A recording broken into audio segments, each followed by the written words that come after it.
Good evening and welcome to day two of Heart Failure Conflux. The theme of the conference is devices and digital tools in heart failure.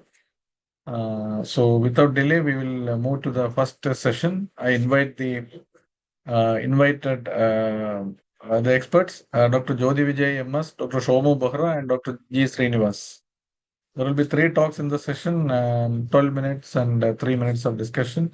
And the two of them are already recorded, and Dr. Shanmugasundaram will join live. Over to the chairpersons to take the proceedings forward. Any one, sir, Dr. Karta, can you have a word before starting?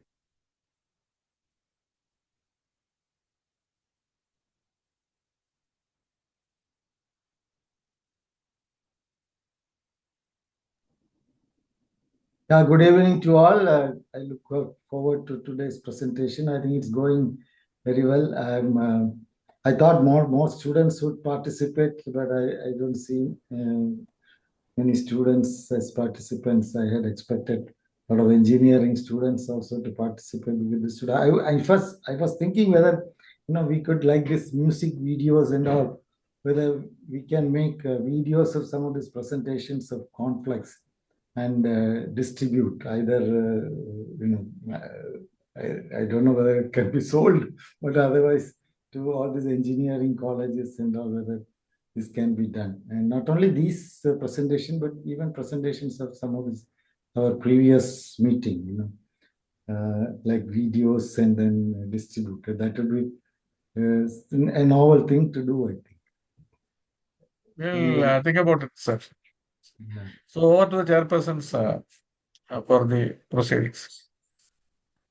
Good evening, all. So we have three talks in this session. So let's move on to the first talk, from sensors to decisions, device-guided hemodynamic monitoring in heart failure care by Marat Furim. It's a recorded talk. Can you start playing? Hello, everybody. Thanks for having me. I was asked to present on the topic from sensors to decisions, device-guided hemodynamic monitoring in heart failure care. My name is Marat Fudim. I'm a heart failure cardiologist at Duke University. I run a remote monitoring clinic and implant many of these sensors that I'll be talking about today.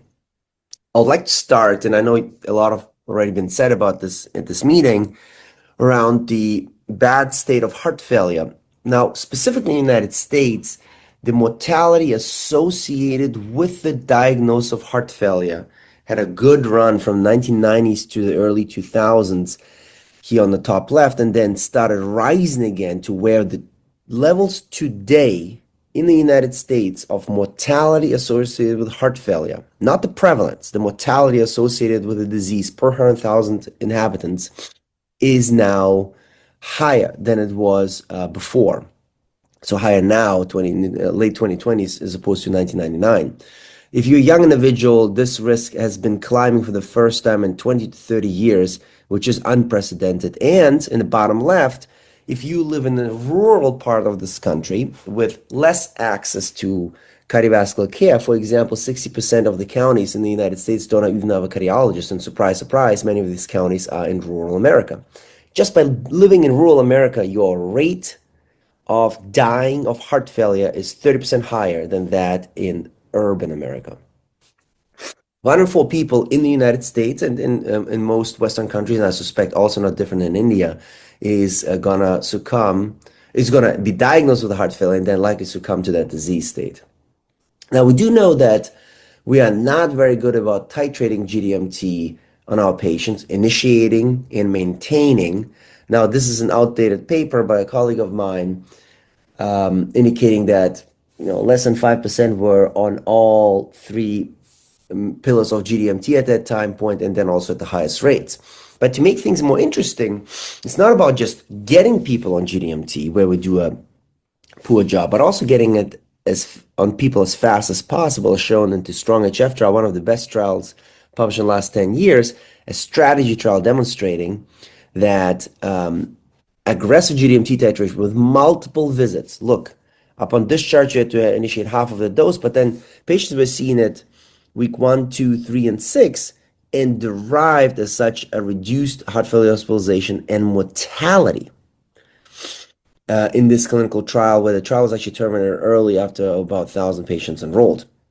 Now, here comes the problem, is that in order for people to be seen at that frequency, so 4 times in the first 6 weeks in the outpatient basis, that is simply not doable with the healthcare crisis we have in the United States, where we just don't have enough employees. As a matter of fact, the number of heart failure cardiologists joining the field is declining. Forget about rising numbers of heart failure patients. We don't even have the ability to maintain the care for the patients we got. So how are we going to keep up with that visual schedule requirement? And I would argue that's where remote patient care comes in, not just remote patient monitoring. To make things worse, we don't get patients on drugs in the first place. We don't get patients on drugs fast enough, or at least don't have the capabilities to do so. Once patients are on drugs, we are not able to maintain them on drug. Here's what you see in individual countries for in columns, in rows is each individual drug. Once a patient's on a drug, from left to right is progression of over 12 months. You see, if you see red come on, that's where the drug was discontinued. The other colors are a decrease in the dose of that respective drug. So in summary, by the end of the year, if you were successful to start a drug, 50% of the patients were off the drug. So it's not just initiating the drug, being as fast as possible. You also have to maintain a drug. It's a constant battle, like the new movie that's currently under consideration for the Oscars with Leonardo DiCaprio, called One Battle After the Other. Heart failure is nothing else than one battle after the other. I'm pretty sure the movie was done because it was written by a heart failure cardiologist. So now, remote monitoring comes in not only because it could provide an opportunity to titrate medications, but of course primarily was developed because early signs of decompensation might be picked up by remote sensors that are much more sensitive than what we typically use in clinical practice, which is weight gain and symptoms. Thus, we could actually discover patients going to neurohormonal imbalance. Increased filling pressures is one of the earliest signs that occurs as early as 30 days prior to decompensation, or a combination of multiple sensors. I'm going to give you some examples. Remote patient sensors are no longer the limiting factor for what can be done in clinical practice. Many of the things on the left screen are actually already approved or are close to being approved. On the top are invasive, on the bottom are non-invasive markers. The problem is not what the sensors can do in capture. The hard part is in the middle. What are you going to do with all that data? I mean, some of this data acquisition systems can obtain data on a second-by-second, minute-by-minute basis, and we simply don't have the tools, or to be honest, the mental capacity to process that much data if it comes our way. And that lady here who is the physician, how is she going to process the data? Because it also then needs to be actionable. Just getting somebody data with the inability to act on it is going to be worthless to the patient and to the healthcare system. So now we also know that that hemodynamic data, PA pressure and left atrial pressure sensors, when pooled from the 3 randomized studies we have access to with at least 12-month data follow-up, that here in the top, it was demonstrated and not only reduces hospitalizations over the first year, but also reduces the mortality, 25% of patients, 25% reduction in mortality compared to the control groups. That's by measuring data with CardioMEMS devices or left atrial pressure sensors. So we do know that if you have a large enough of a sample size, here specifically 1,300 patients that were pooled, you have a pretty robust data set. That is as good as any other drug in the space, that this should be strongly considered for patients that have been optimized in GDMT and still suffer from recurrent congestion. Now, the guidelines only give it a class 2B indication in the United States. I personally believe this needs to be updated. We wrote an editorial about that in Jack. I'm not sure the guidelines are going to be, though, respecting that editorial. Another device technology that we love using here in the US are the implantable defibrillators. Boston Scientific Heart Logic is a particularly good one. Why? It has a prospectively validated heart logic sensor. It's a multi-variable sensor that measures hemodynamic congestion, as instructed by the title of the talk today. Heart sounds, respiratory rate, thoracic impedance, activity level all get put together, thrown into a black box, and a heart logic score, unitless value gets spit out that is able to predict in the prospective fashion the onset of a heart failure hospitalization by a median 34 days with a high sensitivity rate of 70% of all events being detected and a low burden rate of around 2 alerts per patient year. That is from implantable ICDs that you already put on your patients. That data is free. Now, if you're in alert status with a value of above 16, your chance of being hospitalized as compared to being out of alert status is 10 times higher. So that's a very high positive predictive value. Listen to this device if it tells you you are in alert status. Perfect. Now, I want to show you this, which is one of my partners and mentors study. I was participating as a site physician. 20 centers across the United States were selected to follow the data prospectively and were nudged every time the alert went off and said, hey, doctors, you need to act on this data. So this is a trial where we received the data to watch it prospectively and act on it. On the left bottom, you see what was happening once a heart's logic status went off. To the left, bottom left, this is a patient, this is a site that had no action taken to any alerts. And on the right, 100% of alerts were acted upon. And then the colors indicate what was given. And you can tell that in most cases, diuretic escalation was the first and primary action, whereas GDMT titration was done in around a third of the cases in this yellow/magenta colored. So now, don't be the site that is that white label because they didn't act on any of the alerts. Be the site that acted on every alert. Why? Action being taken in blue over time resulted in a faster exit out of the alert status. All of them decompensated eventually, but they got people out of the alert status faster than patients that were not acted upon. And if you were acted upon, your rate of recurrent hospitalizations was a fraction, about a third here on the right, a third of those patients that didn't come out of their heart logic status faster. Now, my last slides is to point out the fact that technology is not going to solve your problems. They are there just to report data. And there's been an evolution from remote patient monitoring, which I do not like as a term. I really prefer the term remote patient care. Let me explain. On the top left, we get raw data from devices. This is old school. Weight scales, blood pressure cuffs, PA pressure sensors. We have to transition to the top right at the minimum where data gets filtered by simple software solutions. Use thresholds. System, Siri, tell me only when the weight is above 5 pounds. Siri, only tell me when the PAD, pulmonary arterial diastolic pressure, which is the wedge pressure on those CardioMEMS or Cordella devices, is above 15. Now that transitions to the bottom left where this now occurs in a closed loop system. Pressure crosses the threshold, an automatic drug is dispensed.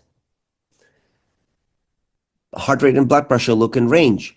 Beta block escalation is dispensed. Now that happens in a closed loop with the app, with the computer and the patient, independent of physician interaction. The physician just has to write the action plan up front and the rest gets dispensed. Good. Still some supervision needed, but this is a nice evolutionary step. And in the bottom right, we're transitioning, particularly for rural care in America. We have a number of companies, including companies such as Cadence and Ishi Health, that deploys technology remotely, simple stuff, blood pressure cuff and scales, but has primarily workforce on wheels that works from home and delivers care through video visits and audio visits by delivering primary GDMT titration and decongestion metrics over a prescribed time frame of 6 months to 2 years.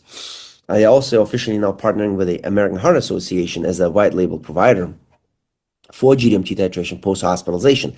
So you can imagine that the workforce in our country, at least, and it shouldn't be different in India, is moving to a mobile workforce that can scale up and scale down as needed where hospital systems are experiencing higher rates of rehospitalization. But all of that really brings to the point all of those things that I told you earlier. Technology is good, but you need to act on the data. Inaction is worthless to the patient, worthless to the system. And having protocols in place to titrate is something that I personally in my laboratory is focusing on. How do we develop simple solutions tailored to individual technologies that force in standardized action in a repeated manner, such as around every week when we look at our sensors. That's how sensitive they are. You do not have to look at these type of sensors every day. They're so sensitive. They're going to tell you about 3 to 4 weeks ahead of time that you're going to decompensate. That's true for CardioMEMS, so pressure sensors. That's true for those implantable multi-sensors from ICDs. So don't panic. You don't have to act on day one. See what the trend of these sensors are. Act on a weekly basis. And if things don't improve, as in red or in purple or in orange, go and repeat the loop of calling the patient, figuring out what might be going on, talking about compliance, whipping them into shape, making sure that they're using their drugs. And if they don't, we dispense diuretics for 2 days or so in a blinded fashion to see if that affects the sensor. And as ultima ratio, bring in the patients for an in-person consultation. We also now have tools to deploy decongestion in an ambulatory setting, meaning we don't have to get patients always into clinic. We have subcutaneous and nasal Lasix and bumetanide solutions, really allowing us decongestion hundreds of miles away with the same tools we would otherwise have in a hospital setting. Now, if you translate that data into clinical practice, we have on a recurrent basis evaluated the success of our remote monitoring program in our healthcare system where I run the remote monitoring clinic. And just from the first year when we deployed it with very scarce resources, actually to be said, we were able to reduce pre-post hospitalization in the cohort of deployed CardioMEMS patients by 75%. Now, the number of our patients has quintupled. And then same thing with our Boston Scientific ICDs, where we reduced the heart failure burden by 50% just in the first year on the first 250 patients we obtained or we surveilled. Now we have, again, 4 times as many patients in the system that we are watching. Also an interesting data point that our healthcare system is interested in, not just the reduction of hospitalizations, it's actually the open beds it leads to. My institution is particularly interested in how many bed days did we save. And in that case, in the first 250 patients, we saved 820 bed days in the first year. Now, that is a metric that is of interest to my institution. I would like to thank you for your attention and wish you a good day at this conference, and thanks for having me.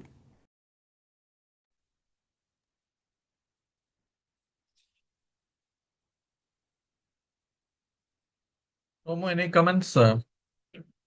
Yeah, the pressure sensor and the ICD. So if you have a device inside the ICD and the combo device, they can also monitor the matrix of impedance, which can predict ahead.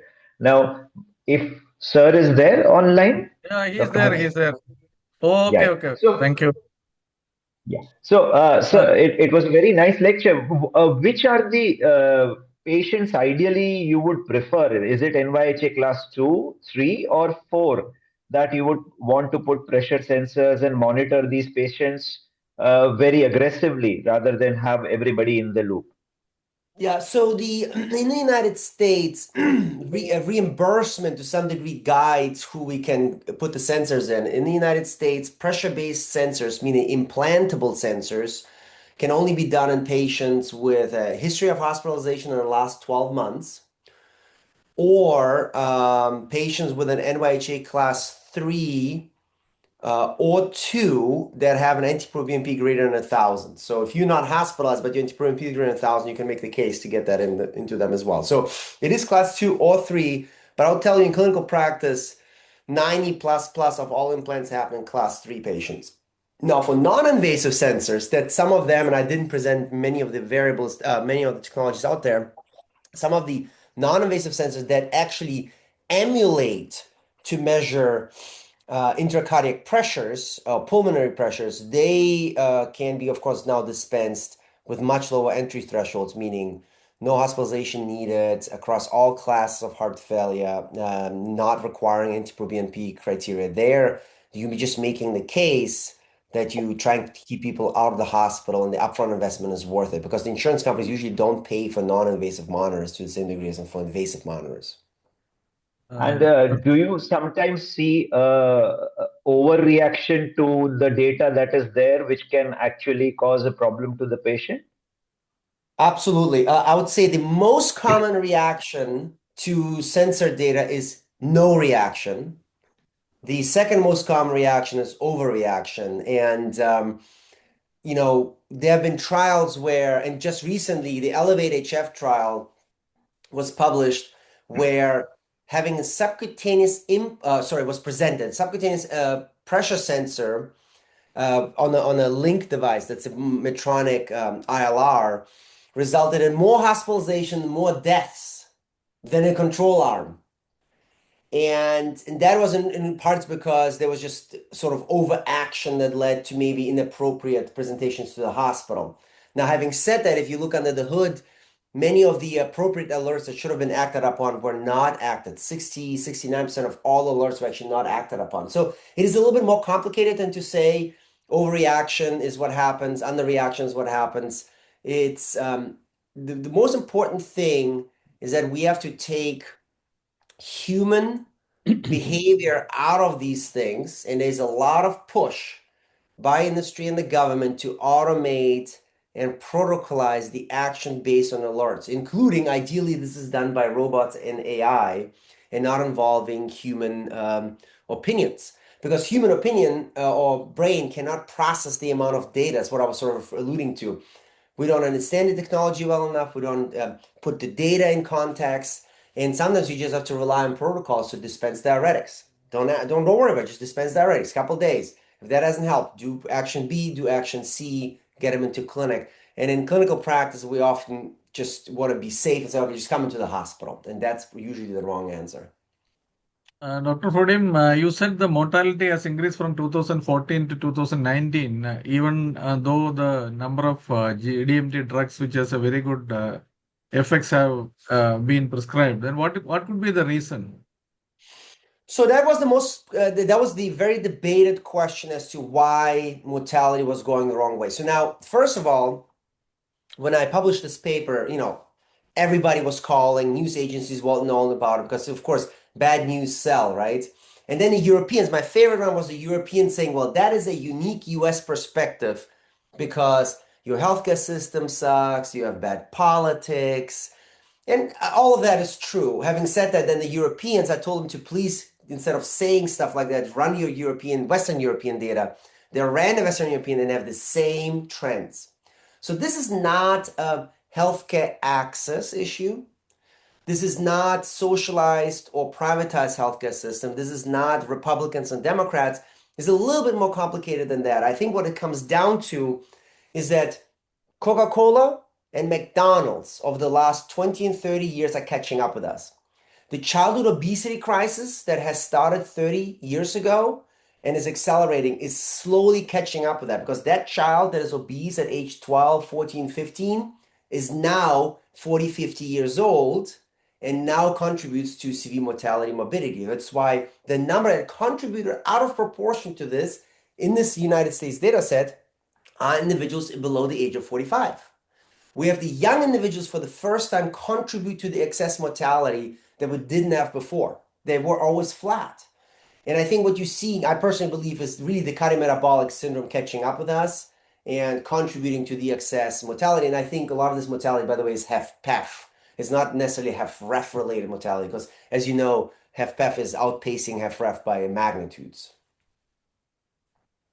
Dr. Fuden, could this also be increasing longevity and more elderly people getting into the hospital? Absolutely, absolutely. Because yes, absolutely. As you have or aging population, and if they don't die of dementia or cancer, they'll die of cardiovascular disease, and that counts against them. Absolutely, as opposed to at a younger age, maybe dying of infections. Absolutely. Demographics of how you die are changing with age, and age is playing to the favor of heart failure, no doubt. But that wouldn't then explain that young individuals are dying higher rates. So again, it's more complicated than there's one explanation. Another explanation that was brought forward to explain all of this, well, it's just ICD coding. Is because in the past you call it hypertensive heart disease death, and now you call it HFpEF heart disease death. It's true. We have redefined how we call hypertension that we often recognize. Oh, it's actually not hypertension with LVH, it's actually heart failure related death. So some of that contributed to it as well. But as you saw, the change in mortality was very gradual in that curve. It was not a step approach. And the ICD codes are not introduced in a gradual way. They were all of a sudden. So that is also not it. So that contributed likely to how we think of a heart failure death. but it's not a sole explanation, it's just coding.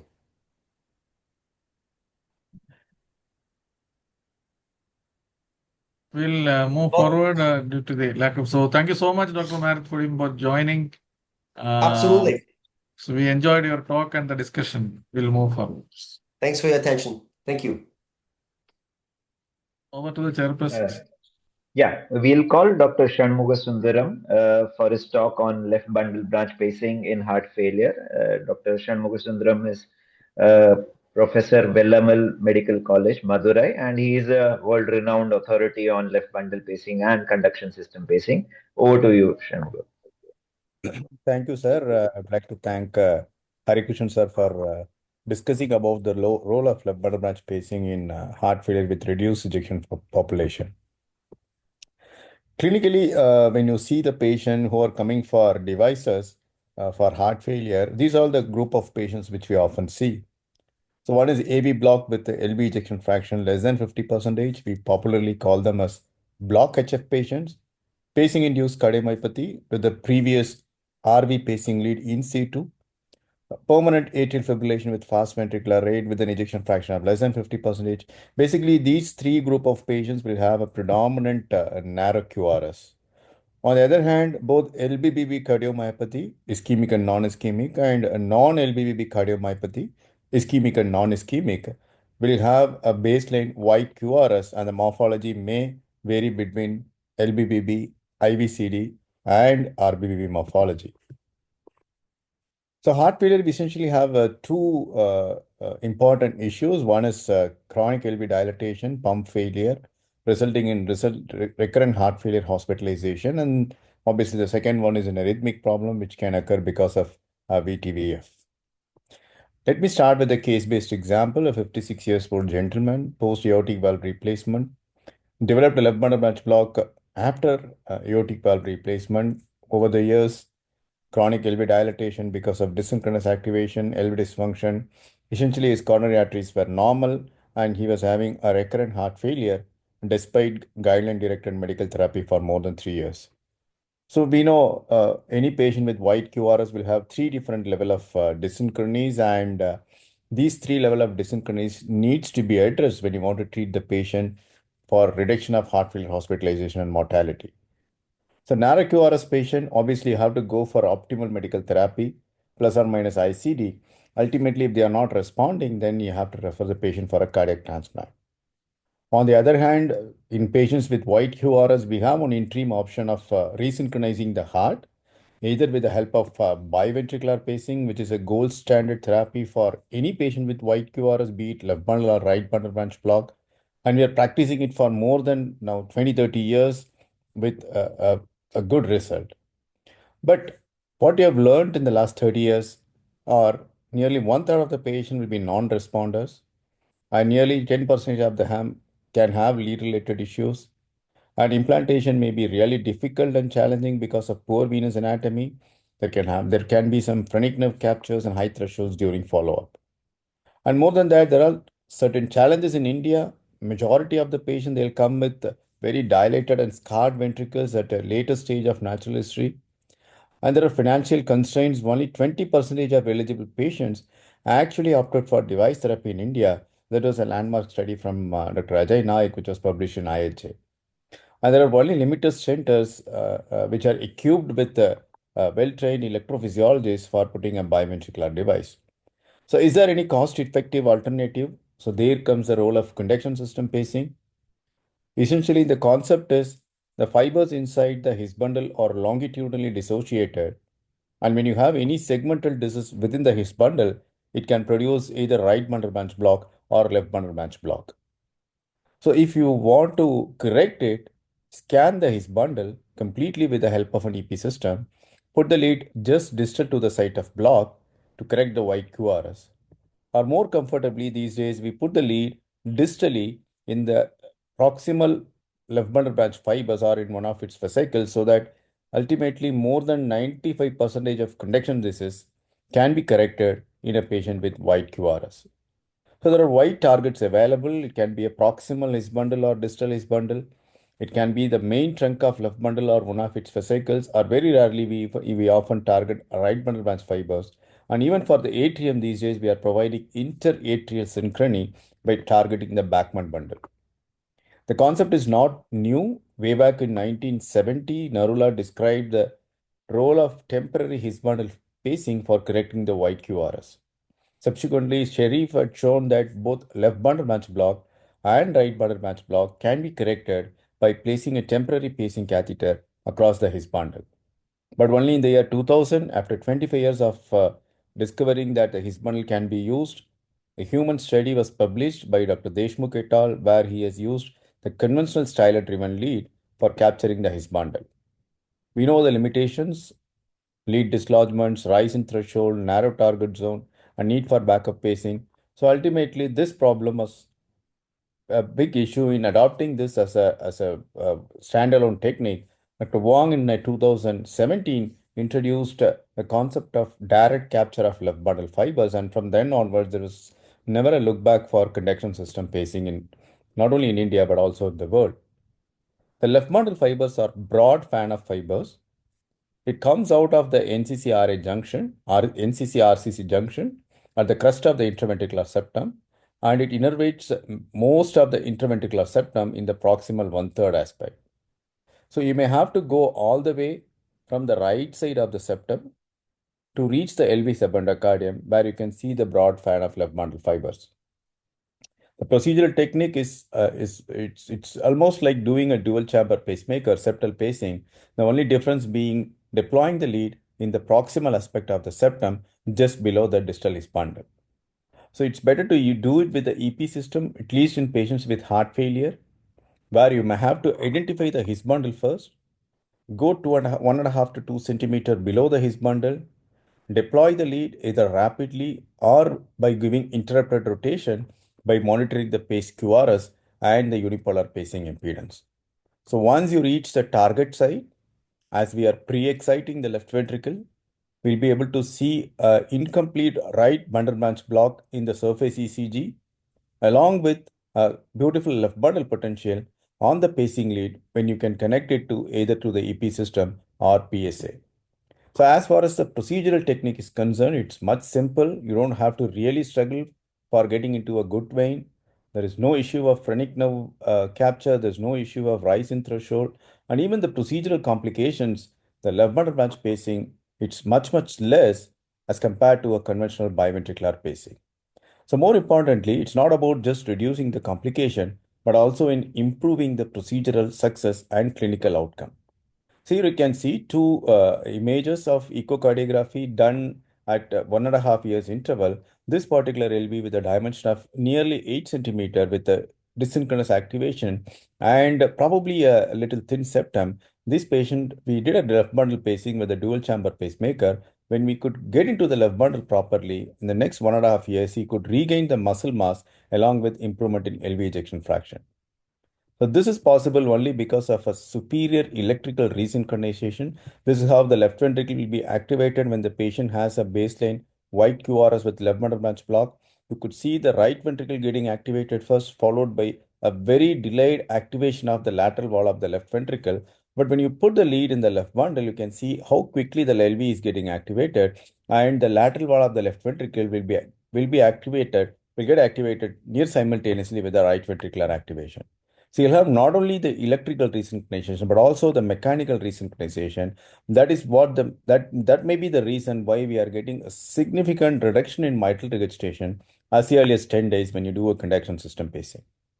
So we know we are deploying the lead deep inside the septum. So you need to know about the thorough knowledge of the interventricular septum.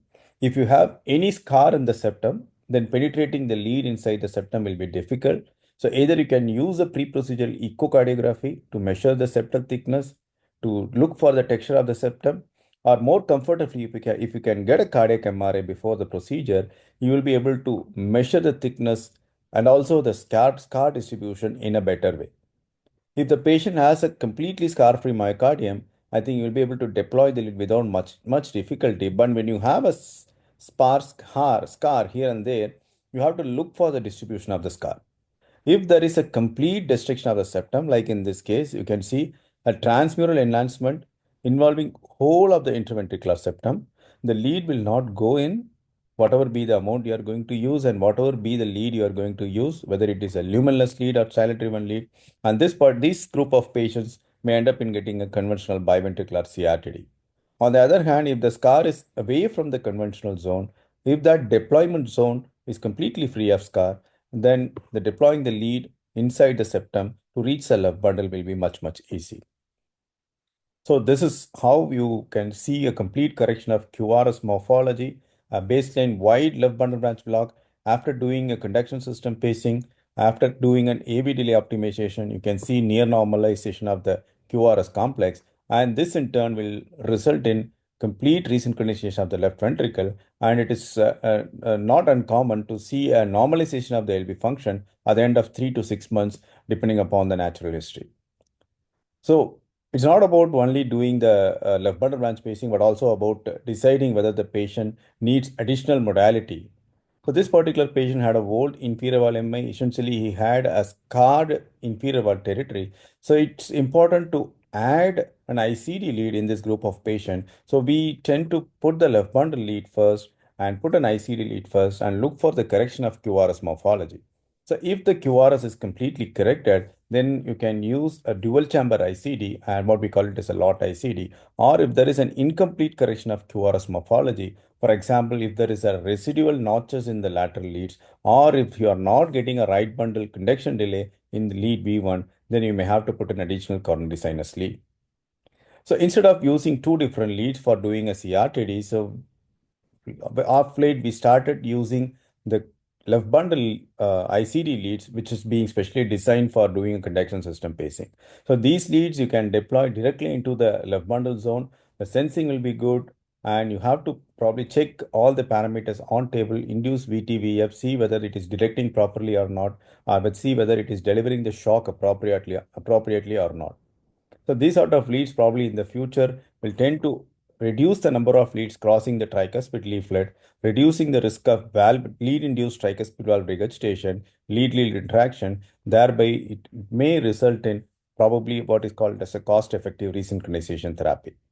So advantages of doing conduction system pacing for providing CRT, you can use any number of leads you want. If the patient has a baseline atrial fibrillation with an LV dysfunction white QRS, you just have to put a single lead.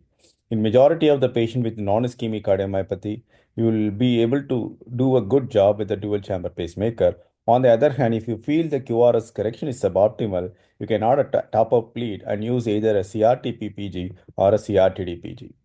It's not only important to provide ventricular resynchronization, you need to have a good resynchronization of the atrium, especially in patients with HFpEF.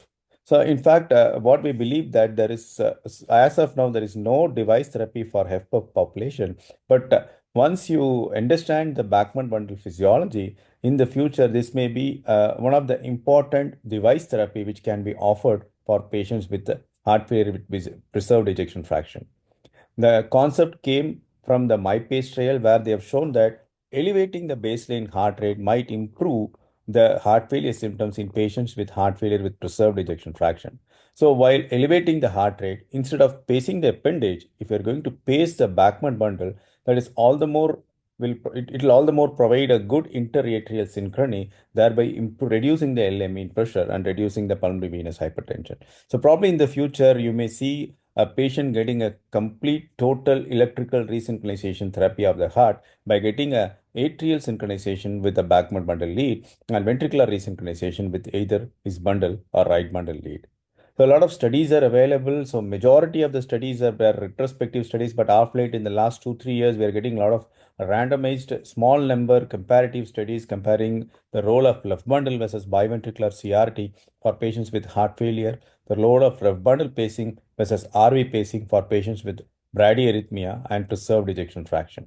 In the future, when you get more and more randomized trial, the guidelines will update it. And as of now, we have only a class 2 indication for doing a conduction system pacing for heart failure patient. But with the availability of guidelines in the future, you may even see a class 1 indication for doing left bundle branch pacing as an alternative for CRT. So you can choose any of these QRS complexes for providing resynchronization therapy for your patient. If it is a biventricular pacing, it's going to reduce the QRS duration, but still it is going to be a non-physiological activation of RV endocardium along with LV epicardium. But when you do a is bundle pacing or love bundle pacing, it's all physiological activation, providing a near sleeky QRS, resulting in superior electrical resynchronization. So this is what our approach when you deal a patient with white QRS, LV dysfunction, and heart failure. Despite 3 months of guideline-directed medical therapy, we classify the patients into ischemic and non-ischemic and further risk categorize them with the help of cardiac MRI.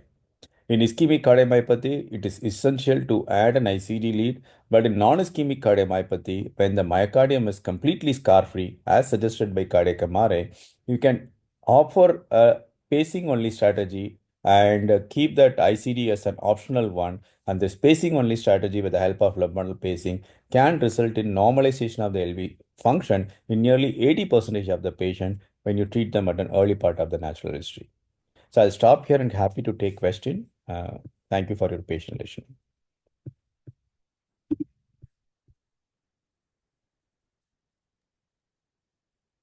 Thanks, Shanmugha. Again, a very lucid presentation.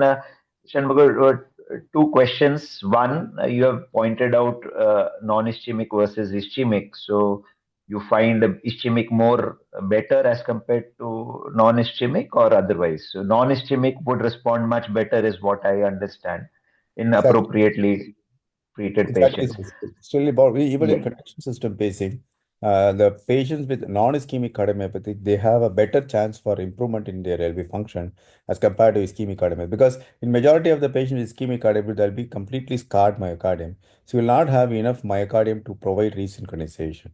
So obviously these patients will have lesser response. The other question was about RV function.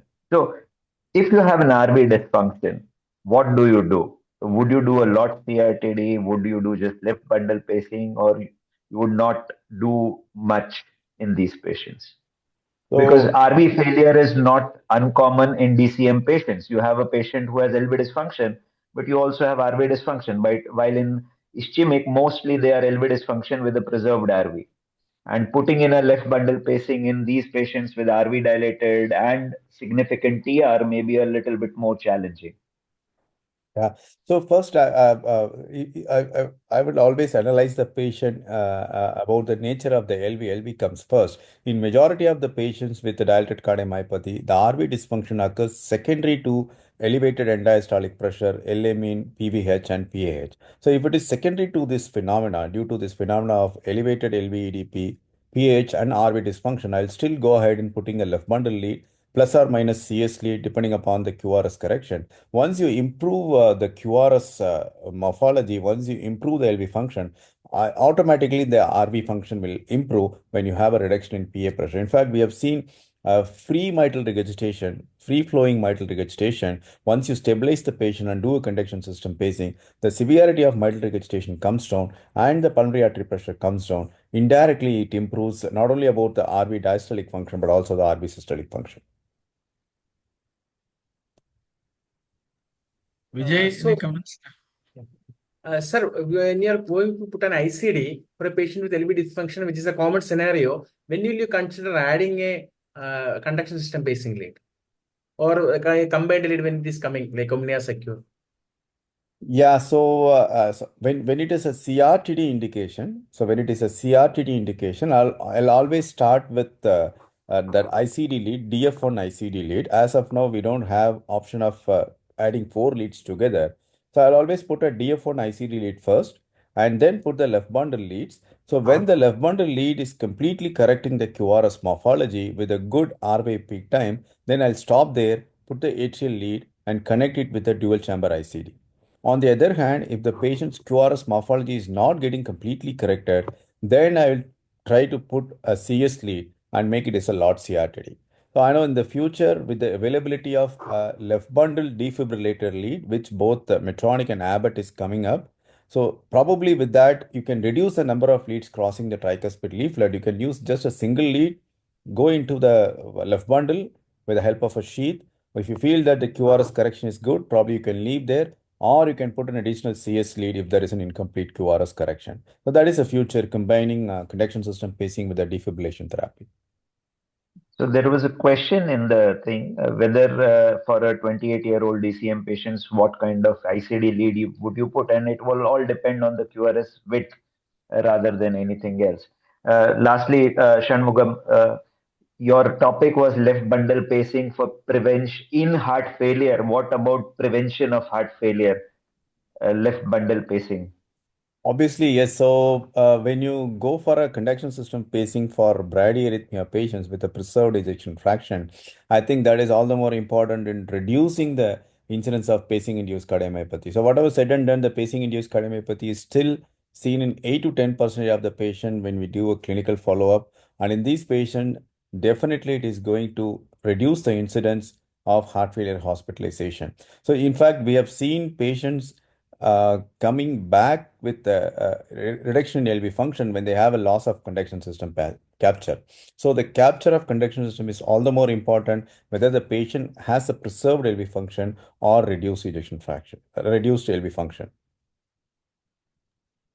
Yes, sir. Hare Krishnan, sir. I said. Yeah, I think, thank you, Shanmugam. We will have to move forward. Already we are some 15, 20 minutes late. We'll move to the next top presenter. Dr. Nambudiri has to, this is a recorded talk. He has to be away for a family function. So over to the talk.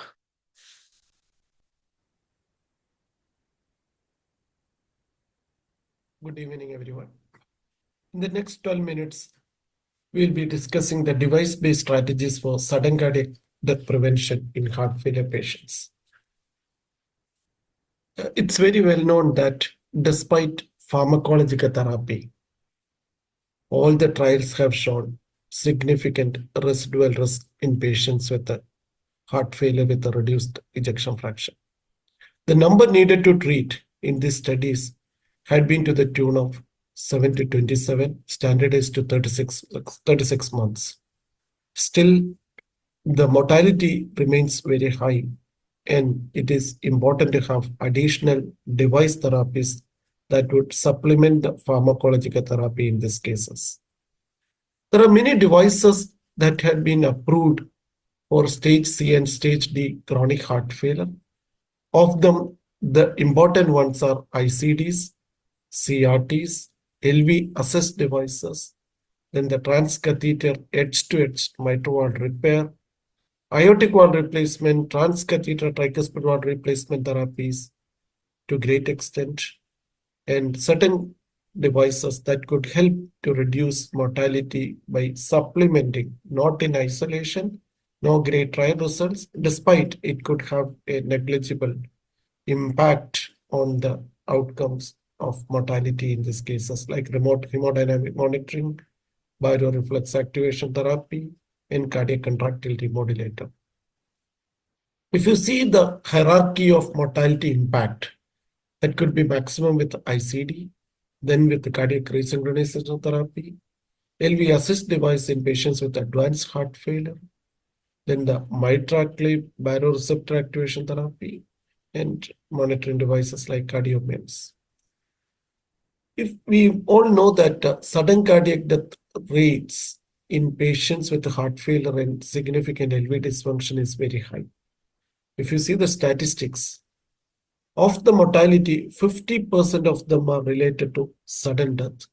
And it is true, irrespective of the etiology, even in patients with the post-MA patients LV dysfunction, the SCD accounts for almost 50% of the mortalities.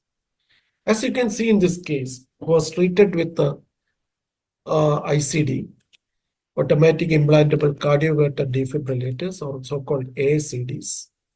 They are placed in the left infraclavicular region, in the prepectoral region.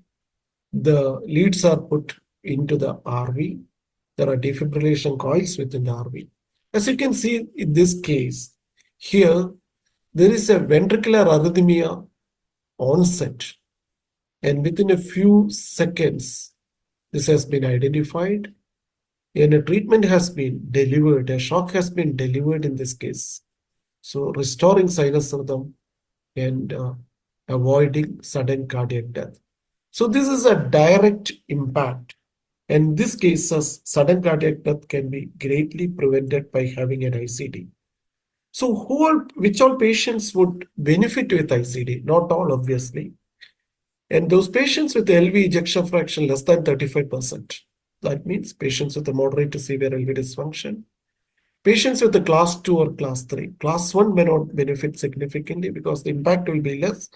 In class 4, where the life expectancy is less than 1 year, they also won't benefit much. This benefit has been proven in studies like MADIC2, SCUD-HEFT, and many other trials. An indication could be ischemic or non-ischemic cardiomyopathy, as well as primary as well as secondary indications. Studies have shown number needed to treat is much lesser as compared to pharmacological therapy, but we should not forget all these patients had already been treated with the optimal medical therapy. And in those patients with the EP-guided therapy had been given, the impact is much higher, as you could see. As an average, on an average, within 5 years, 1 out of 3 patients who were treated with ICD benefited in MUST trial. This is significant as compared to many other therapies. Which are the patients who would benefit with this? LVEF less than 35%, ischemic as well as non-ischemic in class 2 and class 3 after 3 months of optimal GDMD. This is the general treatment for primary prophylaxis indication. Then LVEF less than 30% despite 40 days of optimal GDMD in class 1. Class 1, patients less symptomatic or apparently preserved, ejection fraction less than 30% in ischemic substrate, but not in non-ischemic. Here you have a case of non-ischemic cardiomyopathy, carcinoma of breast, carcinoma of breast, treated with adriamycin in the past. This patient has non-ischemic cardiomyopathy, and as per recommendation, ICD is indicated if meaningful survival is more than 1 year and patient is in class 2 or class 3 despite GDMD for at least 3 months. This has been shown in trials like Definite, SCUD-HEFT, Companion, Danish.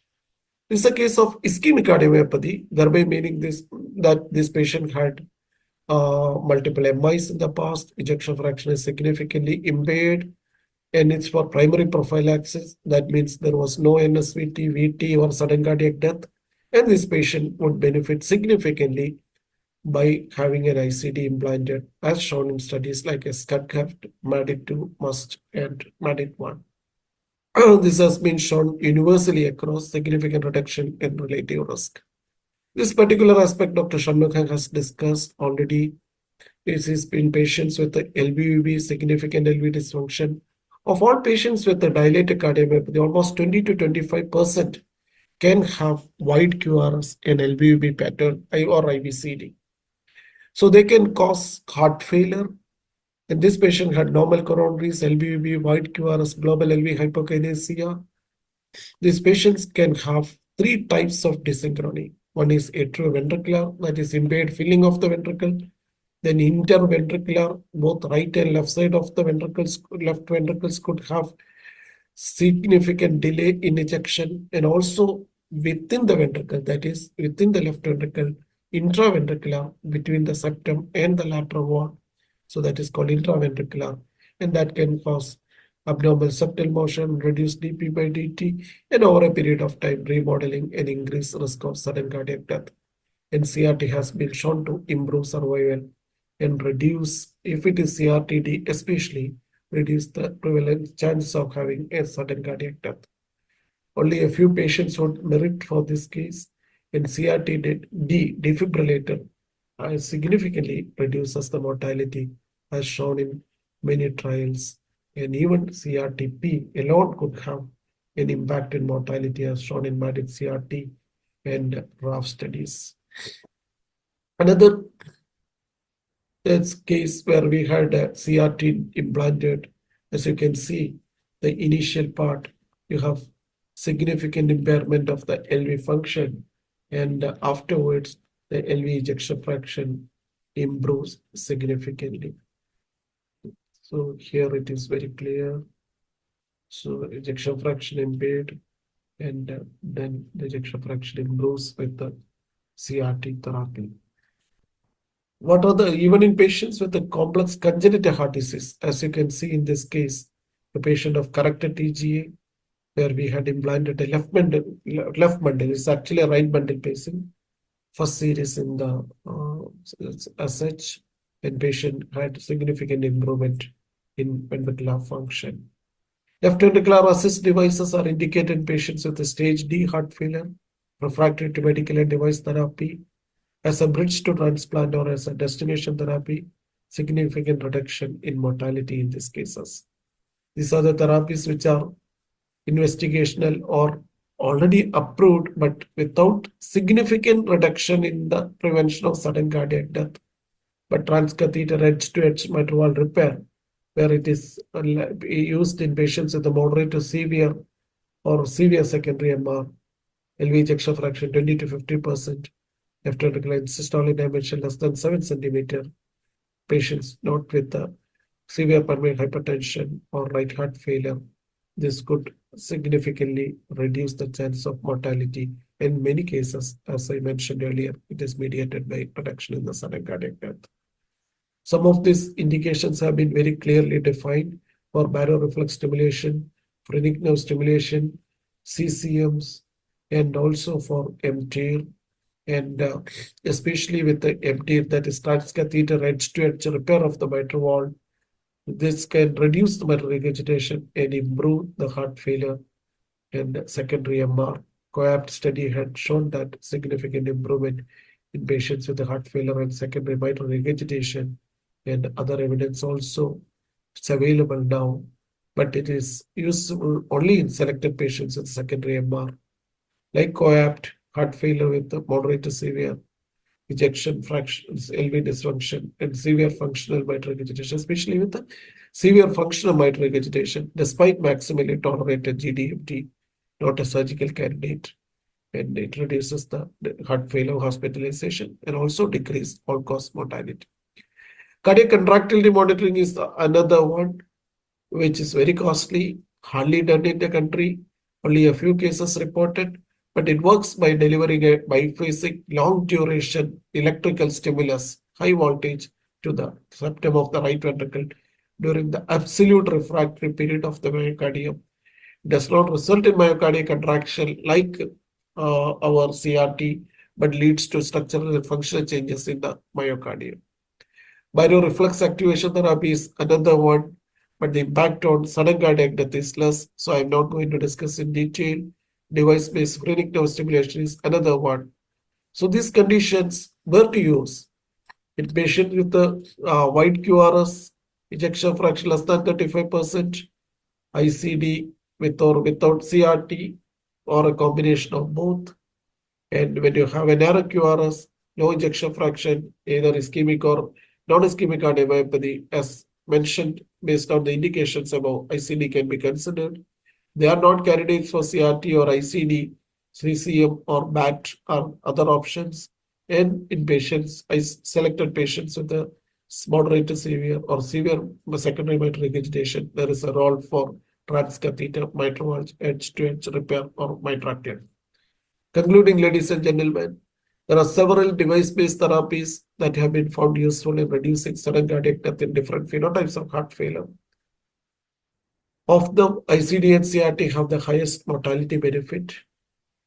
Notably, most of these approved devices do not replace but rather complement pharmacological therapy, that one should remember, or fill gaps in the areas without any proven medical therapies, such as heart failure with a preserved ejection fraction. Thank you for your patient hearing.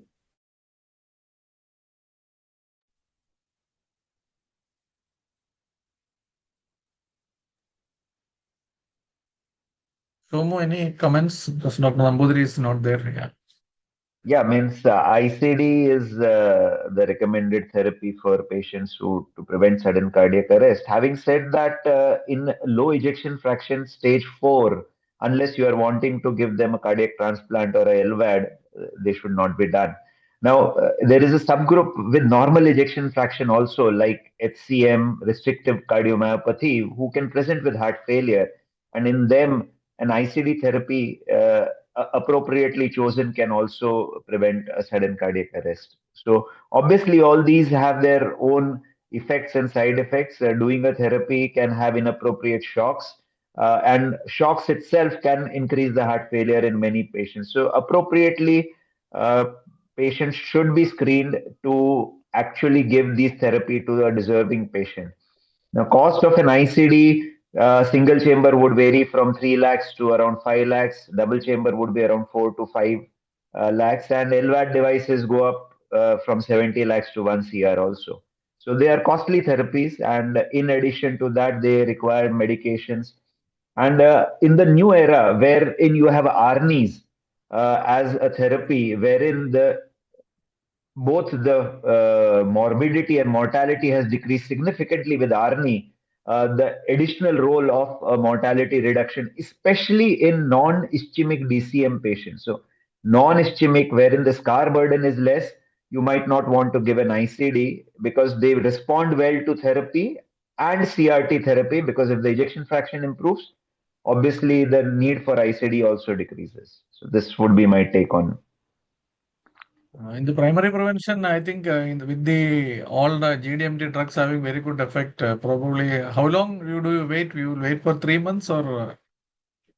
Yeah, 3 months is the minimum, and that has to be optimized. You just don't start Yeah. and just see. You need to up titrate it well. And more important is to see which patients would be reversible. So there will be patients with sarcoids. You need to find them up. You need to treat them also. That is where the importance is, to appropriately evaluate these patients and then come back. Yeah, I think we And have to go to the maximum tolerated dose at least. Though even if you are not able to reach the target doses, go to the maximum tolerated doses, then that will itself will have a reduction in the sudden cardiac deaths. We have seen patients recover their LV function even after 1 year. It's not that it is just 3 months. The 3 months patient, if the patient is better, you have an improving. Say from 20%, it becomes 30%. It doesn't mean you put an ICD because now it is less than 35%. If you have an increasing trend, we wait 3 months more, we wait 3 months more, and by the time you have 1 year, their ejection fraction has improved just on GDMT to around 40-50%, and there's no need for a primary prevention AICD in such patients. Dr. Shomo, sir, I just want to ask you one question. Like when you are planning if you have planned a CRT for a patient with non-ischemic cardiomyopathy, now you want to decide whether you want to put a CRTD device or CRTP. How do you decide? Like whether you based on Holter or cardiac MRI, or whether the patient can afford a CRTD? How you decide that? So the first thing is absence of ventricular arrhythmia, be it clinical ventricular arrhythmia based on palpitation, syncope, be it on ECG, be it on Holter, any of them, absence of ventricular arrhythmia. Then the second is absence of scar. Significant scar burden is a precursor to ventricular arrhythmia. So absence of scar. Then there are subgroups wherein they respond much better, like females, middle-aged, they respond better. And those patients who have high risk of an ICD, like patients who have renal dysfunction, those who are frail, if you put in a large device, the chances of infection are higher. So these patients would be clinical much more benefit with a CRTP. So patients who are expected to have a good response, A, and patients who have high risk with ICD, B. These are patients I would choose for CRTP. Having said that, it is an individual decision I would make. I would talk to the patient. I would just see if he is a 70-year-old, 80-year-old gentleman, I would be happy putting in a CRTP rather than a CRTD. But if he's a young patient, I would definitely think of a CRTD rather CRTP. And in these patients, we might put in a DF1 device so that we can downgrade. In case there is a good response, we can downgrade the device to a CRTP without the addition of a extra lead put in. There's just one. Srinivas, any comments? Yeah, please go. There's one question. It's written. Kerala has the huge number of familial hypercholesteremia ACD. What preventive measures we can advise from childhood screening? The question in the chat. Yeah, I think if you heard that talk from Dr. Marat Pudim, he was saying about the lifestyle changes and the change in the food habits. So I think we should take care of two things: the uh, basically the high calorie food intake and physical activity. These are the two things, and prevention of development of obesity. These are some of the things which we can, and early screening also. Probably instead of starting the screening at 40 years, you should start screening in the 20s, so that you can detect early signs of development of these risk factors, and you can take care of it much early, including primary preventive measures rather than going on to secondary preventive measures. That may be. Any thoughts, Shomu and Dr. Chandanu?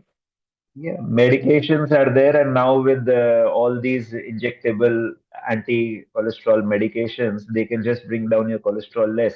Having said that, again, you need to have that familial tendency of having a CAD also, just not the cholesterol being high. And these are the patients who would benefit from early initiation of these therapies like Repatha and Inclacera. Okay. So thank you, everyone. Thank you, the chairpersons, for the moderation of the session, and thank all the speakers. So we'll move to the next session. I invite Dr. Jimon and Dr. Chandanu and Dr. Sanjay to chair the session. Over to the chairpersons, Dr. Chandanu and Dr. Jimon. You are muted, Chandanu. So I think, thank you so much. This is an interesting session on AI. A lot of discussion on AI we are thinking. So if I can have first speaker, I'm just trying to. We Dr. have the Abhinav first, Sharma, yeah. from McGill University Health Center, Canada, is an assistant professor in the Division of Cardiology, Dream CV Lab. Yeah. Over to you, Dr. Sharma, please. Thank you, everybody. Namaste, Sablog. My name is Abhinav Sharma. I'm a assistant professor in the Division of Cardiology at McGill University. Thank you for having me. I'm just going to share my screen. Can you see? Yeah, can you make it full screen, please? Yeah. Okay, good. Yeah, perfect. Please go ahead. Okay, thank you very much. I'm just going to put a timer because I can keep on talking on this subject for a long time. Thank you for the invitation. Today I'll be talking about AI and machine learning driven prediction models for heart failure outcomes. Here's some of my disclosures. So today we'll be talking about, with the lens of artificial intelligence and machine learning, how can we identify risk of heart failure amongst those with, let's say, at high risk of developing heart failure, such as type 2 diabetes, explore risk prediction for those with established heart failure, looking specifically at heart failure rehospitalizations, and then trying to see if there's some novel methods for risk stratification. I'll touch on wearable devices, but I'm not going to go into it in much detail, given that you have some talks later on focusing on this. So there's a tremendous need to identify patients who don't have heart failure, but to more accurately predict the development of heart failure in the future, given the high degree of morbidity and mortality. Patients with type 2 diabetes are at especially high risk of heart failure. And in fact, using large registry data, 24% of patients with type 2 diabetes who are healthy, actually the first clinical presentation is heart failure. So almost 1 in 4, 1 in 5, heart failure will be the first presentation. And so the question is, can we use machine learning approaches to identify phenotypes of patients with type 2 diabetes who are at risk for developing heart failure? And in fact, we can. So this is some analyses we've done in the past using a machine learning based approach called latent cluster or latent class analyses. So latent class analyses is a strategy that takes individuals with heterogeneous background data and can cluster them together into distinct phenotypic groups and can look at trajectories of outcomes over time. So we did this on a trial called the EMPA-REG Outcomes trial, where we took baseline characteristics, we used this machine learning approach, and we actually identified 3 distinct clinical groups. Phenotype 1 was younger patients, like smokers, but shorter duration of diabetes. Number 2 was a female-specific cluster that happened to have more hypertension. And phenotype group 3 actually was slightly older participants, but they had a high degree of renal dysfunction, especially high UACR. And what we saw was that this pheno group 3 was at the highest risk of developing heart failure. And when we looked at the EMPA-REG outcome trials, as you folks are well aware, looked at empagliflozin versus placebo and showed that while there was no heterogeneity of treatment effect, those in the highest phenotype group actually had the best outcomes with regards to absolute risk reduction. We validated these results in a trial called Credence and Canvas using the same machine learning approach. We identified four phenotype groups matching to our EMPA-REG analysis, but this group 4 showing that those individuals with diabetes who have the comorbidity cluster of high UACR or renal dysfunction had the highest risk of outcomes. And what we saw was that overall, these high phenotype risk groups had the most significant absolute reduction in events when treated with canagliflozin compared to placebo. So I'm just sort of jumping through slides rather quickly here. We validated these results again in two other trials. One was called the TCOS trial and one was called the EXCEL study. This was published in Diabetes Care, where we led this analysis. And again, the same four clusters using AI and machine learning approaches came up. And again, the same findings were coming up. Those at the highest risk were the ones that had the clustering group of individuals with high UACR and low eGFR. And we see that here in the risk of outcomes over time. We see that this cluster 4 group overall was most associated with adverse risk of outcomes compared to the cluster 1 and cluster 2 groups. So what this really shows is that these machine learning approaches overall were able to identify these distinct subgroups, and these distinct subgroups had very, very different trajectories of risk over time. What's very interesting is that using these machine learning approaches, we did not have to pre-specify any type of relationship between the variables. So we actually just gave the machine, the model, using data from tens to 20,000 patients across multiple trials, and it created these sort of phenotype groups independent of any type of clinical input. Now, what's very interesting is that when you actually look at risk prediction scores, this is the one that's probably the most simplest to use here. It's called the TRS HFDM score, published by Berg et al. In Circulation in 2019. And our group has also revalidated this in multiple other data sets. We see that traditional risk prediction scores actually flag the same types of variables compared to our AI and machine learning approaches. So in this TRS HFDM score, prior history of heart failure gets you 2 points. Atrial fibrillation gets you a point, coronary disease gets you a point, and then when you look at the eGFR and UACR, elevation in UACR actually gets you more points. And in fact, elevation in UACR gives you as much risk compared to, let's say, a prior history of heart failure. So what's very, very interesting here is that these machine learning approaches, and the ones that we use was latent class analyses, identified these distinct phenotypes, and they actually mapped to prior research demonstrating risk with those specific variables over time. And so to summarize this here, when looking at risk of heart failure, especially amongst high-risk individuals like diabetes, we see clear differences in the phenotypes.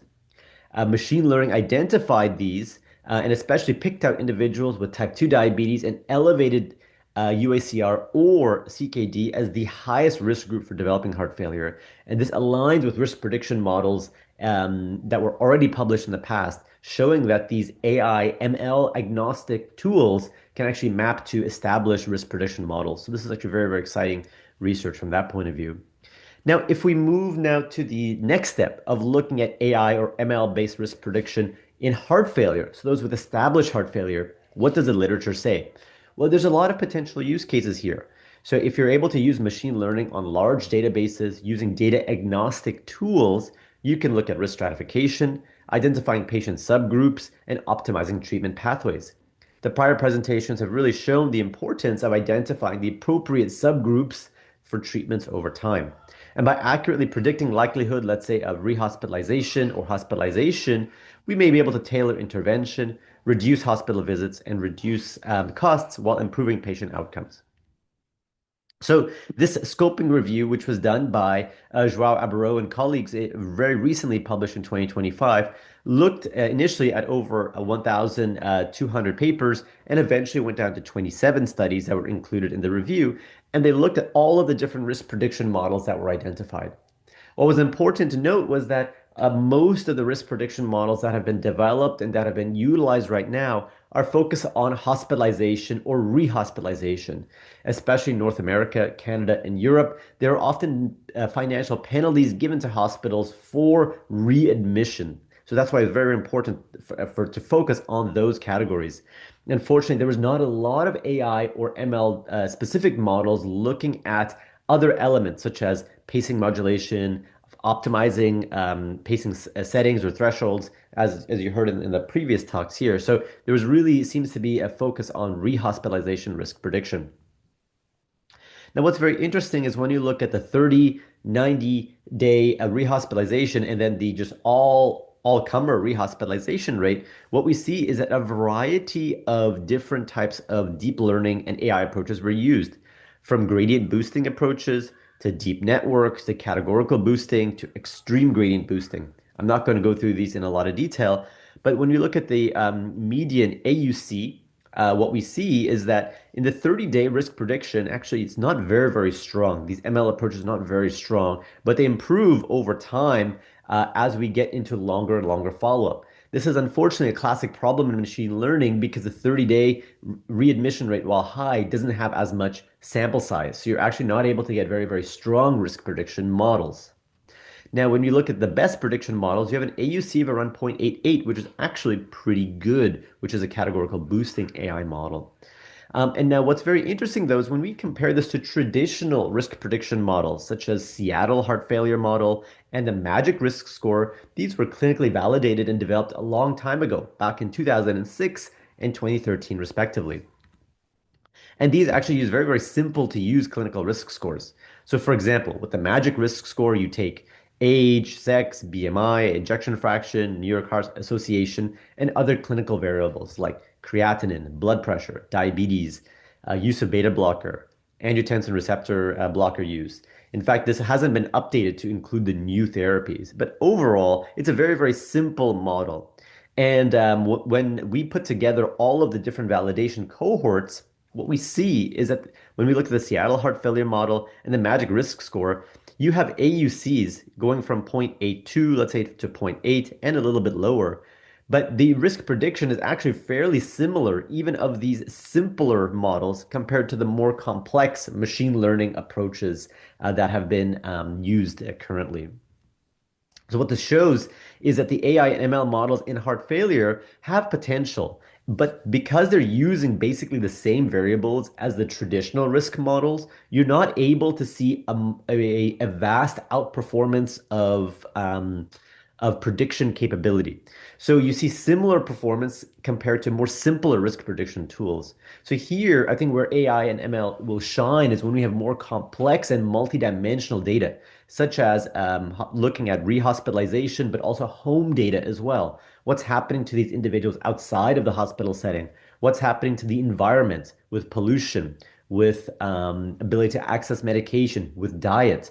All of these things, when combined in a multimodal fashion, can actually likely be producing much stronger models. But currently, since we're only using the same variables as the traditional models, we're not able to improve in outcomes.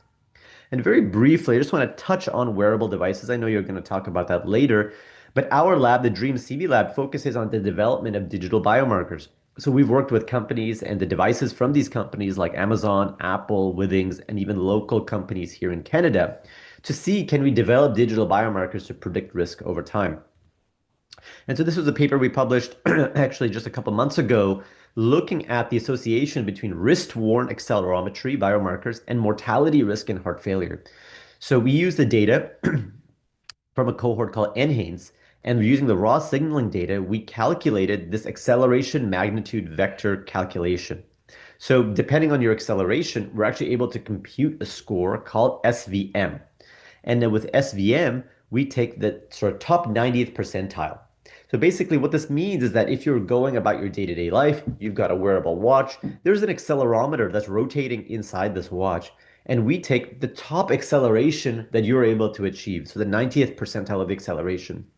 And what we did was that we looked in patients with heart failure at how does this map to long-term outcomes. And really interestingly, we found that high SVMs means that a person is able to accelerate more actually is associated with improved long-term outcomes compared to low SVM.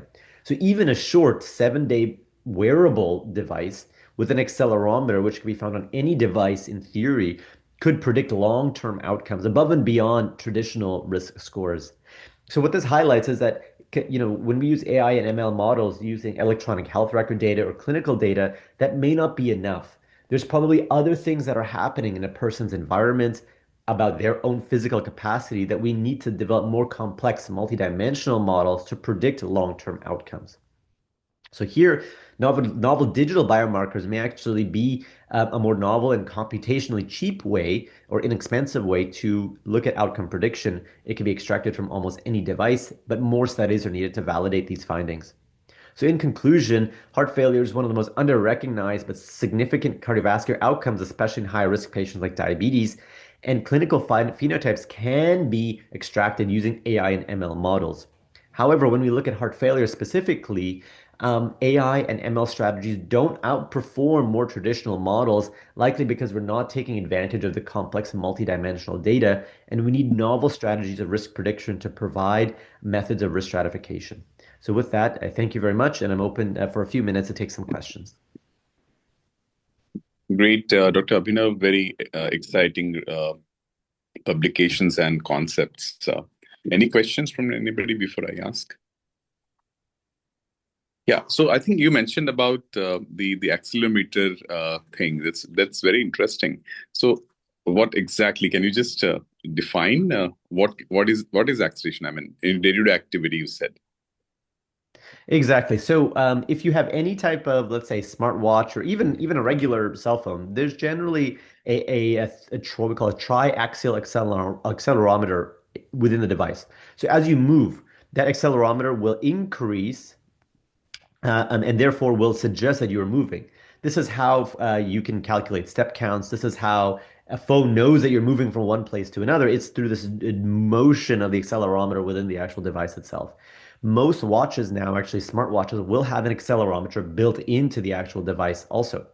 What's really interesting is that through this, you get a raw signaling data, the sort of XYZ three sort of plane movements, which can then be computed to calculate your overall acceleration. So we know acceleration is the rate of change of velocity. So if I'm sitting and if I go stand and move, I need to accelerate. But when I'm, let's say, traveling at a constant velocity, my acceleration goes down to zero. So acceleration really reflects our ability to provide energy to exert ourselves to a specific velocity. So in a way, you could think of that like a mini stress test. When we do a test like a 6-minute walk test or a VO2, that's what you're trying to get at. How is a person able to accelerate? Because acceleration is actually, it takes a lot of energy. To maintain a velocity does not take as much energy. So here, this is what we're trying to get at. And what we showed was that this acceleration unit was very associated with long-term mortality. So if an individual is not able to accelerate it much, potentially it means that they just don't have the cardiac output needed to accelerate to that level. Now, of course, we still need to validate this across multiple other data sets. But what's very interesting about this work is that it's very easy to obtain this data from any type of device to obtain these acceleration units, which what makes it a computationally cheap way of looking at mortality risk.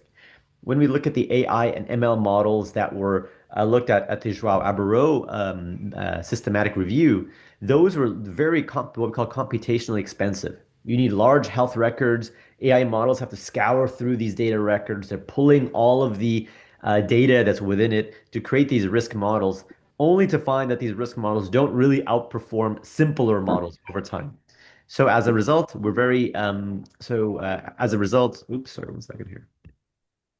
So as a result, simpler models that can utilize data are often more preferable to more complex models that need a lot of data coming in. And potentially these types of algorithms built into different devices may be a novel way in the future for risk stratification. Great.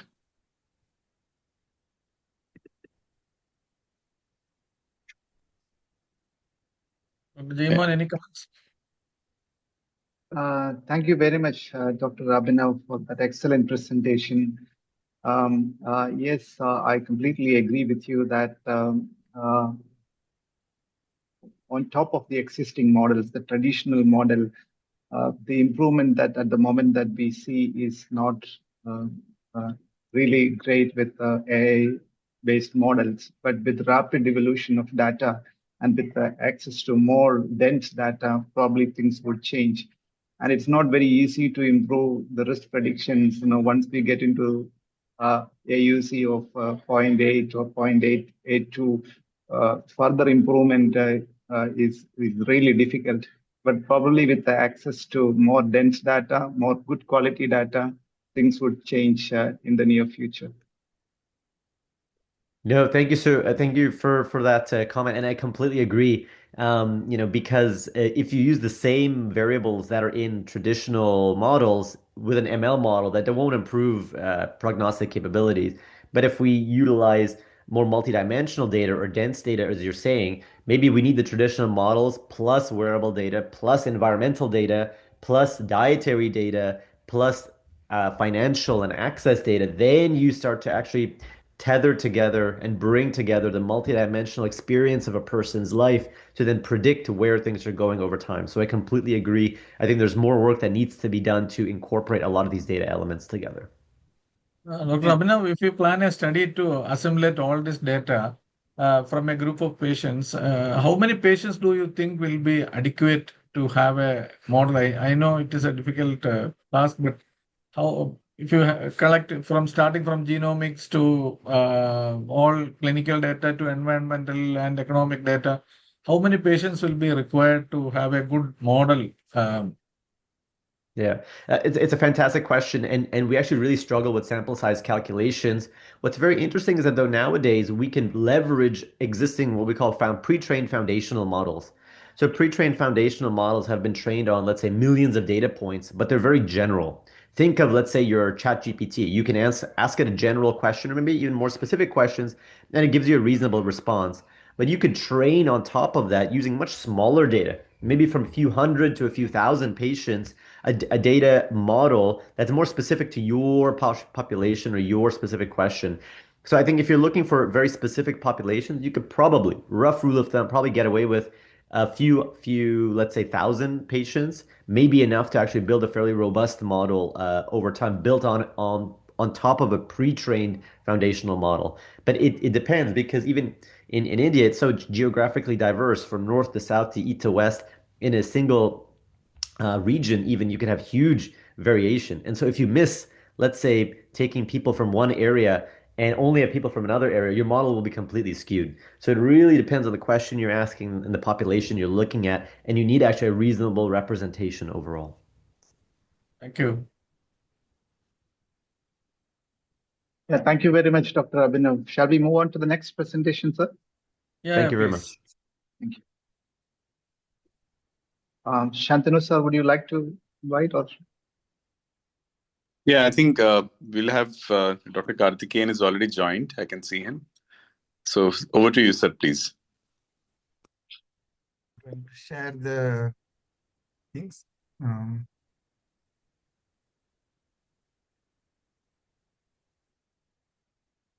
Sir, can you see the slides? Yeah, we can see your slides and hear you well. Please go ahead. Okay, so first of all, I'd like to thank the organizers giving one odd man out among the doctors, and I'm a chemist. Okay, so I believe everything in this world is made of atoms and bonds. Okay, so keeping this disclaimer as an opening statement, I like to start my presentation. Recently, I gave a talk in Calicut about AI for cancer drug design. So based on that presentation, I got this invitation. So then we contributed significantly in drug design for anti-cancer drug design, 10 type of cancers we handled because the data was available. Thank you, sir, for this nice question because data is not available. TCGA is available in cancer. We need, heart failure data at the national level. Then really, the previous presenter spoke that model can be built and it can save more lives by analyzing historic data from the public. So my talk is about what are the risks associated with these heart failure drugs? What happens if the drug develop resistance and if no longer it works for the people? What is the specificity and selectivity of these drugs with respect to target of interest? So please bear with me because I'm going to talk at the chemistry level, molecular level. Maybe it is, since you are taking liquid or solid or a tablet or a solution injection you are giving, I am going to talk at the atomic level, molecular level, how it actually interacts with the system. So all my related work last 35 years, whatever I have done is written in this textbook, Practical Chemoinformatics. I will quickly go through these slides because AI playing currently important role. 35 years ago, I wrote an article about AI in chemical synthesis. Now I'm happy to speak about AI in heart failure drug design. So my topic will be related to what is cheminformatics and AI at the atomic level, molecular level, and the interaction at the target level. What is the data? Right now, I don't have any clinical data, but I have to depend on literature data, which is derived from clinical data. So my source is PubMed, Chemical Abstract Service, where people talk about disease, drug, target, interaction, response, etc., etc. So I have to capture all the data using text mining, data mining, etc. Then it become my repository.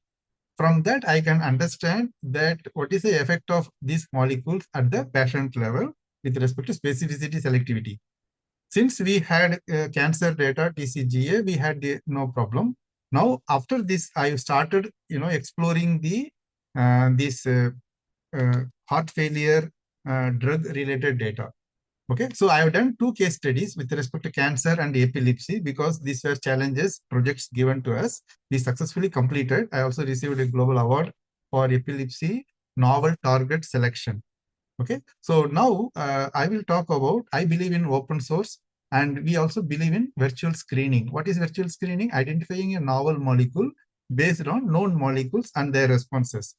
So now I will focus on what happens if there is a drug resistance with respect to heart failure. So this is what what is in the left-hand side. This you are very familiar with, the drugs which you use. Okay, I have to see whatever you are seeing as an injection or a drug, I have to see as a ligand molecule at the atomic level, how it interact with the receptor in our body and what is the response. Okay, so then in the right hand side, I put different class of drugs are there based on their target and interactions, etc. So I will be working at the molecular level. So how this small molecule interact with at the target level.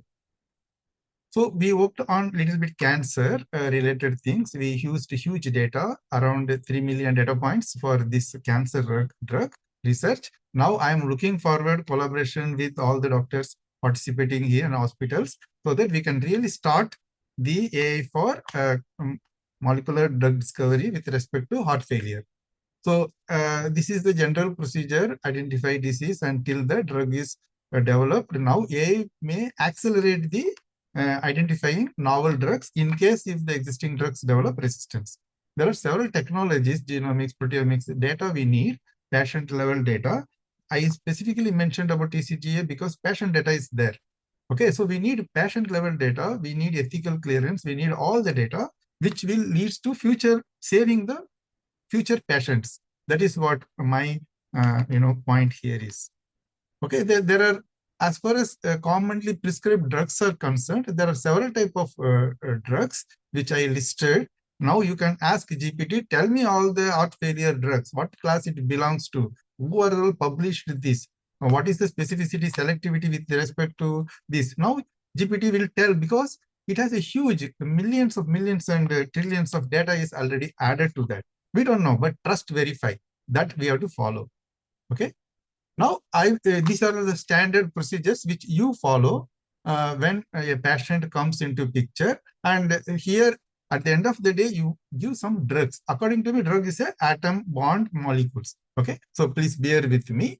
And there are several type of targets, several type of drugs. I am repeating again and again because this is what foundation for me. How this AI in drug discovery, the data is very critical with respect to heart failure, drug, receptor, response. So we have developed an integrated platform where AI and drug discovery platform over a period of several years using open source tool. Once the data goes into the system, we can design a novel molecules based on known molecules. So the data we convert into information, into knowledge. From that knowledge, we call model, AI model. From that model, we have to predict the data. Data is nothing but the drug because the molecule and biological activity. Because we are learning from data and biological activity. Now, after AI will build the model, now we have to predict which molecule is better for what context. So now we used, medicinal chemists used to do chemically, they know the functional group, etc. They used to design novel molecules or natural products they used for treatment. Now AI has come, so AI can do better things faster. And then if you have huge data, clean data, noise-free data, it will give you a better drug. Okay, so now incidentally, I just checked how much data is available related to heart failure. So there are about 300,000, 400,000, because I just put heart failure. There are so many words I should use it. Anti-anginal drugs. There are so many names which I have to do it. Okay, so but in this particular case, since the conference is about heart failure, if I put heart failure itself, I got 300,000 documents. So from there, can I extract all the atom, bond, molecules, targets, treatment, response, etc. But if I say heart failure and drug resistance, there is already 700,000 publications are there. So now I can go specifically how to deal with this drug resistance with respect to heart failure. So I think people should take it very seriously, and I am looking for collaboration if someone is interested to pursue this as a project sponsored by ICMR, etc. Okay, so now I can say that cardiovascular drug resistance, artificial intelligence, again, you got some around 100 papers. That means the area is developing now. It will definitely going to play a big role. What we do text mining, data mining, and then from public literature, we get all the supporting material data. And then from supporting material data, we build our own database. At the end of the day, what we want is, what is the drug, what is the chemical compositions, and what is the complex, and what is the target associated with that. So what is the disease? In this case, it is a heart disease. Then what is the gene associated with it with respect to specificity, selectivity, etc. Then what is the target? There the drug is interacting and giving a desired outcomes. So manually, it is impossible to go through all the 300 publications where we can use AI. So there are several technologies available. People use many things to design the drug. So here I just listed drug class functions and what are the commercial brands. So, but I always believe in trust but verify the data available from public domain. Okay, so I'll skip some of these things. You are all aware of this. Maybe I can share the slides with the interested participants. Okay, so now AI has come, generative AI, it can build the tool for you. Given that given the problem, it can build the software. This software was built in 10 minutes without any manual intervention. The software, that AI becomes so popular and powerful. Now only question is how much we can verify, how much we can trust the data generated by AI. For me, it is just a molecular data. If I know the drug and if I know the chemical structure and what class it belongs to, now that's all I need. At the end of the day, I need atom and bond responsible for this outcome. Once I have the molecular data, then I can generate molecular descriptor, which are called features of a molecule, and then correlate with desired side effects, whether it is the heart failure drug, why it is a good drug, why it's a bad drug, what are the side effects, all the possibilities we can correlate. Okay, now let us, once you have the data, then we will use machine learning, deep learning. Once you understand at the atomic level, molecular level, disease level, then you can design the better drug. Historically, we have huge data. Now we can use that data using AI. Now we can design the better drugs. I will not go into the details. This is the general procedure used in structure activity relationship in drug discovery context. Actually, we developed some in-house technology where we identify the toxicology, other profiles. What are the toxic, even the drug may be good. If it is toxic, it is no use. So it's all in-house developed technology which can be integrated. Then we can see what is the feature in the molecule responsible for desired outcome. This also we can look into that. Pharmacophore, toxicophore, chemophores, we look into that. Okay, then we can see this design. While designing the novel molecule, we know which feature should be there, which feature should not be there. So with respect to cancer, we developed several models and several type of cancers, as I shown here: breast cancer, CNS, colon cancer. Similarly, there may be some different type of heart failures, and we need to know selectivity, specificity, target specificity, etc. And then different model will give you better things. Then we can say that observed versus predicted, we can build the model. If it is good, then we can say that this technology will work for design of novel and effective molecules. As I said earlier, that there is a ligand receptor interaction. At the atomic level, we can see that the small molecule, and this is the protein targets or gene target, where the small molecule can go and bind, and then it actually mimics the what is system, biological system. It happens. So I will just show some cancer related things. Lot of data is already available. We need something like this for heart failure. If someone write a textbook about principles of heart failure, maybe the doctors are here, it will be very helpful for people like us. We can implement that data for building better models and developing novel molecules. Okay, so these are all the things. And we developed an in-house tool. We can develop same thing for heart failure because it is very easy, because platform is already available. Only data, once I change the data, all the functions will work perfectly. It is a multi GPU systems where huge computing clusters can be used to handle large amount of data. Okay, it can be automated. I will not go into the details. We developed this for cancer. Now we will, if the data is available, I can immediately tweak it into heart failure system, where small molecule interaction with a large molecule and specificity, selectivity, etc. It will be a drug discovery platform for heart failure or this cardiovascular disease drugs.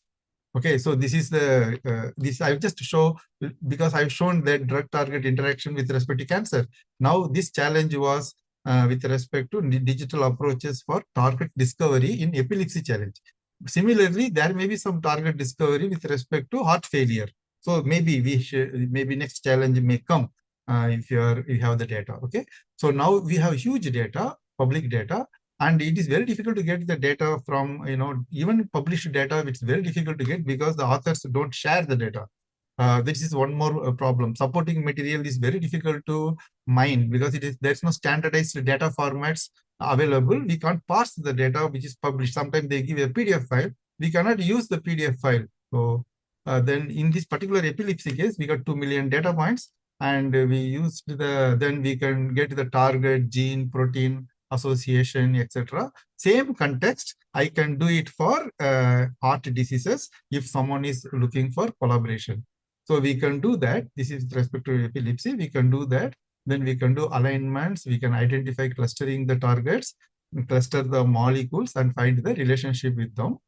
And there are so many chemistry tools are available, but I believe in open source tools so that we have freedom without any licensing. You can see that AI playing a big role in drug discovery. Millions of dollars awards are given in AI. And my presentation is almost over with respect to this, but I am going to give only one slide because I am interested in electronics, sensors, integrations, IoT. We have some US patent granted on remote monitoring and control of physical parameters of material under transportation. Same technology now can be used for implant devices for identifying all type of sensors, because we have a custom developed device and software available which can be used for integration with even Apple Watch or any type of devices, wearable devices, that can be used for monitor, control, and even response, so that when the patient needs to be given what type of medication, things can be linked at the national level or at the regional level. So I just completed my presentation. I published a lot of research papers, and I don't believe in only theory books, and I have written practical things. It will help with the future students. All the data, all the publications are there. And first of all, I'd like to thank you for giving me time. and speak my passion. If you have any question, I am ready to answer. Wow, Dr. Karthikeyan, amazing. I think this is what is going to be the future. I mean, I'm sure the heart failure spectrum is going to get expanded with you working in cancer and epilepsy. Any thoughts from everybody? Any questions? Yeah, I think it's a very interesting field, and people are now repurposing the old, many of the older drugs into various aspects of heart failure. So that can also be looked upon with this available technology. So that can also be done. And the time, the duration from the identification of a molecule to testing it, the animal, that duration has been shortened because of the available tools, because of the virtual. Now they say that the animal testing will not be required in the future because it will be done away with this whatever available technology. So that's it. Sir, my request for all the participants and even some decision makers, let us form a small team of people or in your infrastructure facilities, create this as it is a neglected area, chemoinformatics, where bioinformatics is outgrown. So we need cheminformatics because at the end of the day, we administer the drugs. So you can, as a director, as a vice chancellor, as a head of the organization, you can, based on this presentation, you can take up and set up the things so that we can collaborate at the national level and international level. Okay, thank you. Shall we move to the next one? Yes, sir. Thank you so much.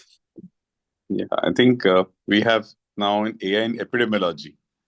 So is Dr. Bharadwaj over here? Bharadwaj has recorded his talk. I think it will be played now. Yeah. Yeah. Thank you, sir. Thank you so much. Thank you. Giving me this opportunity to present my views in this scientific meeting by the name of Conflux 2026. So let me share my screen.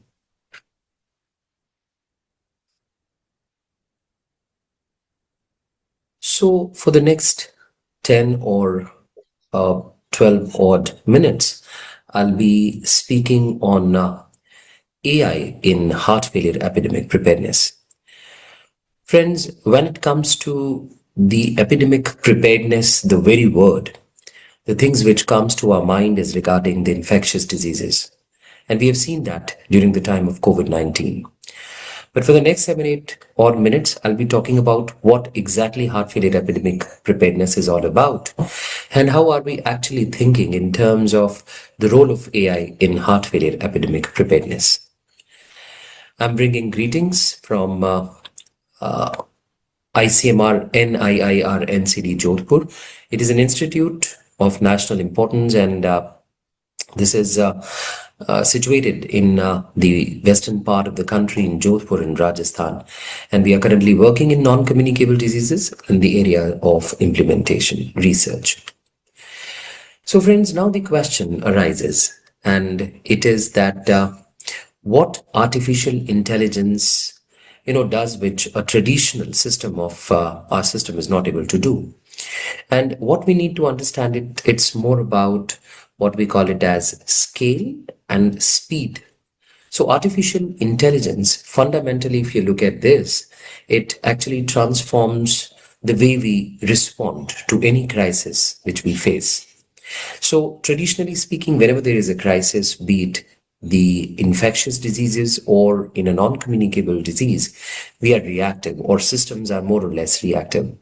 But in cases of artificial intelligence, because they predict, so it's more a kind of a proactive threat detection.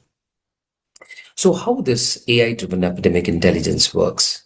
So this digital ecosystem, which we call by the name of AI, it uses the principles to detect, predict, and respond to outbreaks.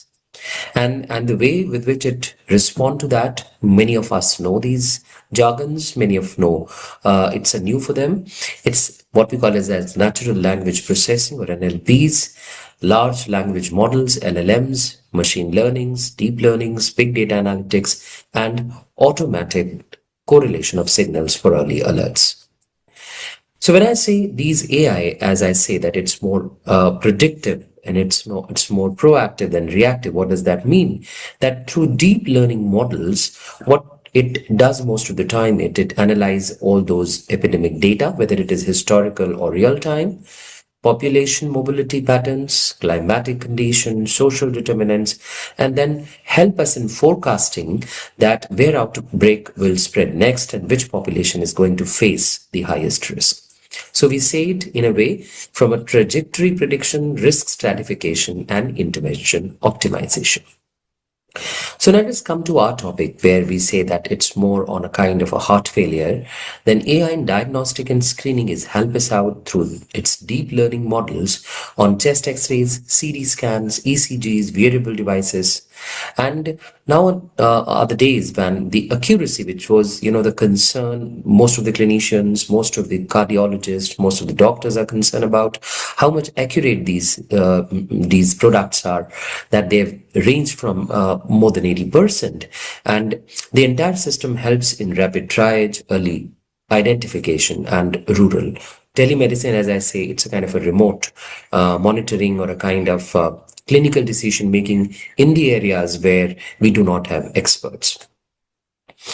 Now the question arises, why are we calling heart failure as an epidemic? And we all know that there is a global rise in chronic heart failure cases, which currently is affecting more than 64 million people. And after the COVID-19 crisis, we know that there is a surge of cases. Now the question arises whether COVID-19 has something to do with it, or now the systems are more responsive, or the kind of data gathering is more perfect. But we are taking into account both the things, because after COVID-19, as well as the reporting is being improved, there is a heart failure epidemic which most of the world is currently facing. So what exactly AI is going to offer us when we say in heart failure epidemics? So we need to understand this in through four bullet points. And these are: first, the early warning systems.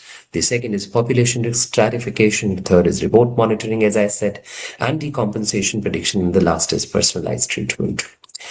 So when we say these early warning symptoms or systems, there are now the products or the solutions available, like digital stethoscope. We know that because in cardiac problems, we know that there is a crisis which we call as a silent crisis. Now we need to bridge this gap. So AI enhanced ECGs, which we know that through their deep learning models are able to analyze these 12 lead ECGs, and they're able to detect this asymptomatic left ventricular dysfunction before our eyes can do that, or if the patient is not able to detect it through the system or through the traditional system. We have smart stethoscope, and we know that through this smart stethoscope, the AI is able to analyze heart sounds, electrical signals, and they are doing it twice as rapidly as the traditional system. We have these smart watches with us, which have single lead ECGs. They, as I said earlier, they have now been claimed to achieve more than 85% of accuracy in detecting structural heart disease. And that allows us to do it at a level of mass screening for a general population without clinical appointments. Now, the second point is population risk stratification. That is something which is very important, because we know that when there is a condition of epidemic or outbreaks, or maybe when we have a large upsurge of cases, our system, which is already overburdened, may not be able to handle that upsurge. So this risk stratification is that AI is able to identify who is at the risk and who needs, kind of a services at ER or maybe an emergency service. Now that is achieved through multimodal data fusion, and these are through 360-degree patient profile, which may not be possible traditionally. These are three systems. For example, these EHR analysis through NLPs, We analyze their electronic health records, genomic risk scores, which are already being fed into the system and the system is trained, and those socioeconomic mapping where there are hotspots. In a particular country, we know that some of the people, because of their socioeconomic background, are having more risk of getting the heart failure in comparison to the others. Now, at the same time, as I say that it also gives us opportunity to have the opportunistic screening. For example, the patient is visiting a kind of a hospital for something else, for example, a pre-surgery check. And in that case, if suppose AI is being there, they automatically scans for heart failure risk and a silent safety net that is effectively slowing the epidemic. The third part is where AI is helping us out is through remote monitoring and decompensation prediction. We know that, as I said, that India is currently struggling with the principle of equity. We have the general physicians, the cardiologists, the specialists, and they are more or less in the urban areas or the rural areas or the remote areas are not having their presence. So through Internet of Medical Things, we are able to have a remote monitoring of patients. At the same time, we also been able through the AI help in decompensation. Means if suppose there is a kind of worsening of symptoms, AI able to predict it before a normal virtual co-pilots where these AI assistants, they engage with patients daily, triaging symptoms and ensuring medical adherence, and it reduces the need of readmissions to the hospital. Last but not the least is this personalized treatment and drug discovery, where we say that this preparedness also means having better tool for phenomapping, which is a very important part. We know that we are now moving from the general medicine care to a kind of a precision medicine or personalized medicine, where we are able to offer a patient with specific drug combinations that work with their unique biology and phenomapping. And through the accelerated R&D with the help of AI, we are also able to cut years of durations which are used in clinical trials with the help of generative AI for the development of next generation heart failure therapies. Now, with all these, we need to understand that what are the challenges which government or which India is currently facing. Number one, as I said, the heart failure epidemic, which is a common mechanism for across countries. And the second one is this AI, which is though having a transformative potential, but is struggling with lot of issues, not in India, but globally. So the first problem is about data quality and representation bias, as we know, that most of the AI models which we are using in cardiologies, they have been trained on the data of Western data sets. But we know that in India, we have unique phenotypes. Here, the conditions occur 10 years earlier. We have issues like prevalence of rheumatic diseases, lean diabetics. Though we are claiming that we are now moving into an era of Ayushman Bharat digital mission, but still the penetration of ABDM to the entire country is minimal. The second one, as I mentioned earlier, is about the rural-urban divide. There is a resource constraint and the hardware cost, which differ, very much across the countries. There are tier 1, tier 2, tier 3 countries, and we know it's very difficult for these rural primary healthcare centers to currently offer that opportunity to these AI tools, which is being used to predict this. The third one is ethical and regulatory hurdles. We know that DPDP Act, which we already know, is now in place, and now it will be enforced by 2026. Again, this is an important part which the AI developers need to understand the nitty-gritties of these frameworks and to understand that in a better way. The black box problem, yes, that, these AI models, though they provide the risk scores, but they don't provide the answer to the question that why they are predicting this, what is the reason. And in a traditional system, these Indian clinicians, they are, held legally responsible for patient outcomes. They may be hesitant to trust these tools because these tools are not actually telling that why they are putting a patient in a particular risk. And last but not the least is this social cultural acceptance. And that is because in our country, decisions are taken by the families and not the patient alone. So the digital literacy, which is so poor in our country, that is also putting this use of AI in predicting these heart failures is a difficult part to imbibe. Also, the vulnerability to hack type, as we know that there is a risk of patient over relying on consumer variable. We have seen in our clinics and family medicine that patients say that this has been shown in their smart watches that they are okay, and when we have their ECGs, they are showing some of the missed heartbeats. So that's something which they need to understand. So there may be an over treatment or maybe a kind of false positive arrhythmia where these smart watches are actually putting an alert to the patient. So now I'm moving toward the last part, and as we know that today is the day of budget in our country. So from the lens of health economics, if I see what is the cost of detection of AI ECG versus echocardiogram, then in India, we don't have any study as such. The health technology assessment has to, uptake these studies in future. But from the US studies or the United States studies, it's been shown very clearly that there's a huge saving of millions and millions of annually dollars by using AI assisted strategies. It also saves a huge, it's around 12 million bed hours annually, freeing up hospital capacity for other critical needs.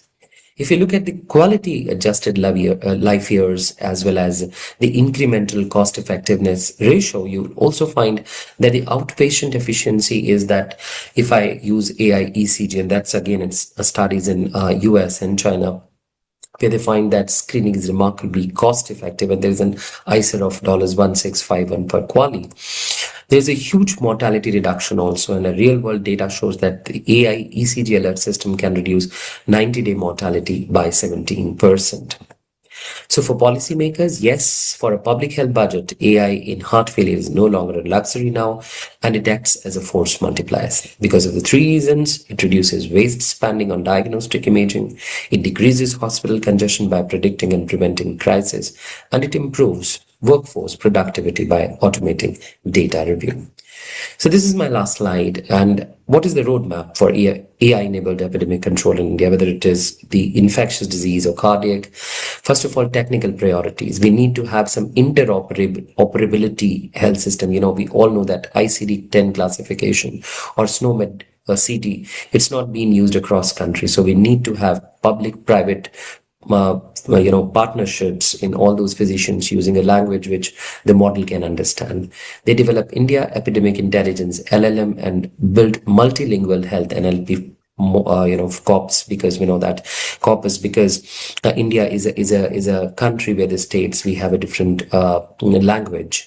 The policy priorities: we need to have data sharing guidelines, ethical AI governance, and strengthen digital public health laws. Last but not the least is these operational priorities, where we need to have or establish district level AI surveillance cell. We need to build capacity of ourselves, whether we are clinicians, cardiologists, general physicians, or public health professionals. So I conclude, AI is transforming India's outbreak response from delayed detection to real-time proactive intelligence. It's the time to integrate AI with ABTM, which will reshape India's preparedness for future pandemic. And as we say, the goal is a resilient, data-driven, AI-enabled public health system, which is capable of anticipating threats before they escalate. Thank you so very much, and thanks again to the organizers for the opportunity.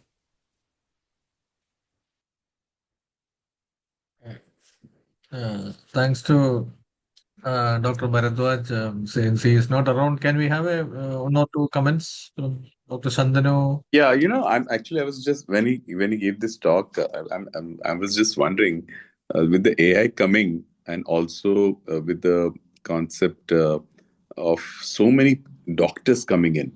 Last 5 years, 10 years, we have seen that there are so many medical colleges, so many doctors coming. So where is India heading? Because AI can do a lot of things. So I don't know what is the future. Anybody can think about it. Neeman, any comments?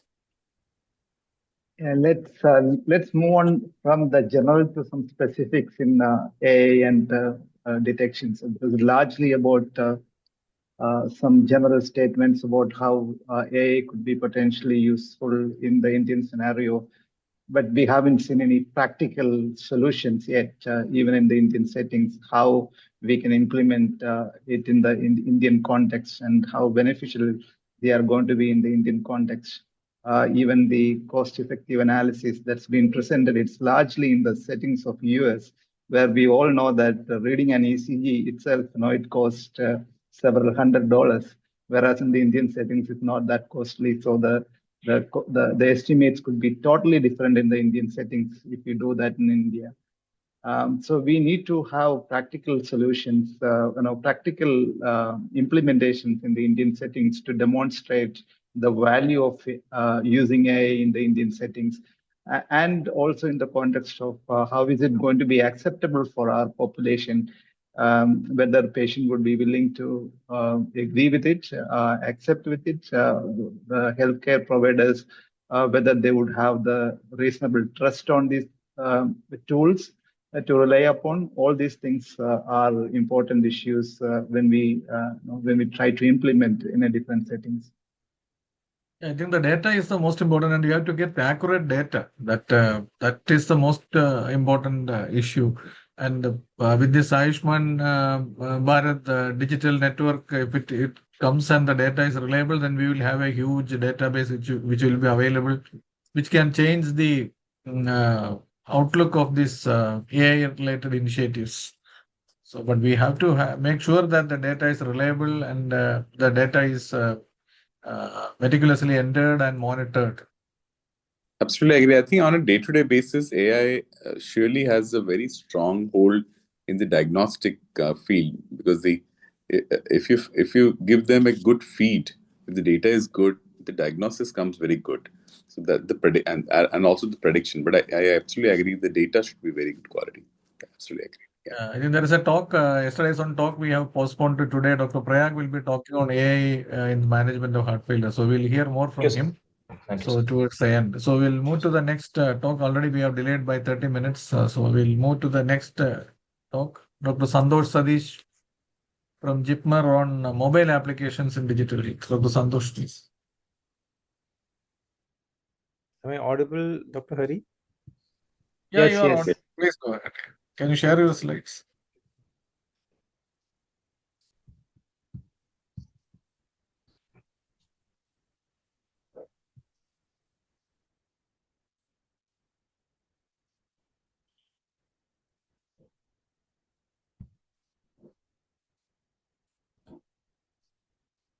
Are you able to see my? Not yet, sir. Not yet.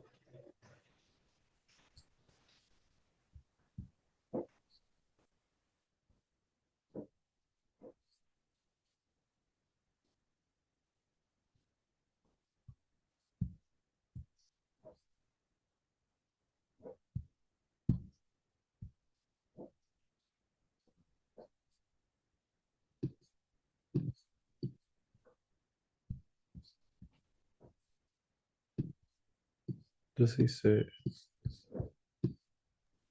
Vinay, can you just help him? Yes, yes, sir. Sir, you have to click on the share button. yeah.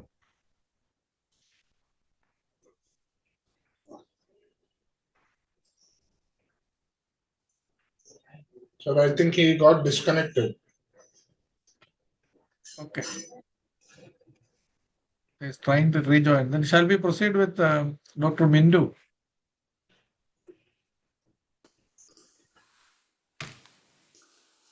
I'm ready. Yeah, Mindu. Dr. Mindu, you can start. By that time, Dr. Santosh will sort it out.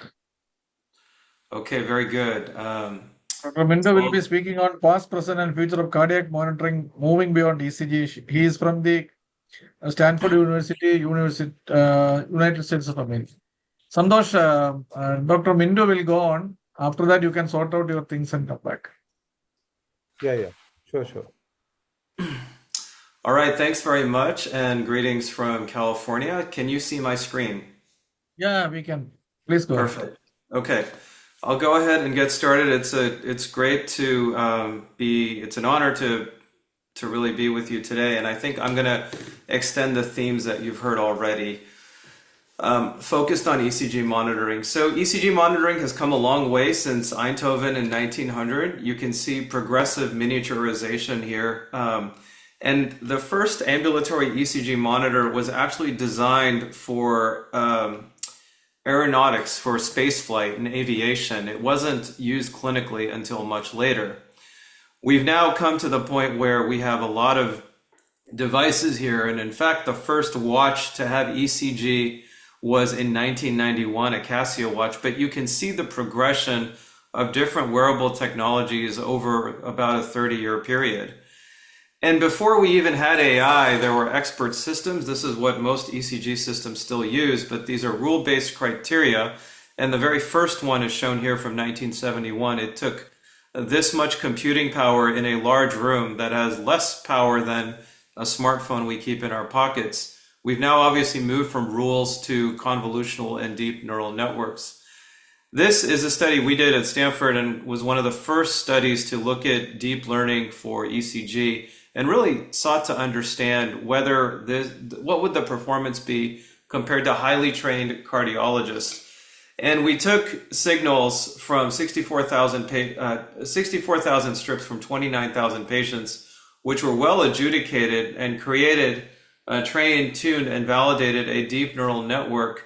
And what we actually found is that on average, based on the F1, the deep learning model outperformed the average cardiologist, which is remarkable. It's one of the early exercises when, machine outperformed man.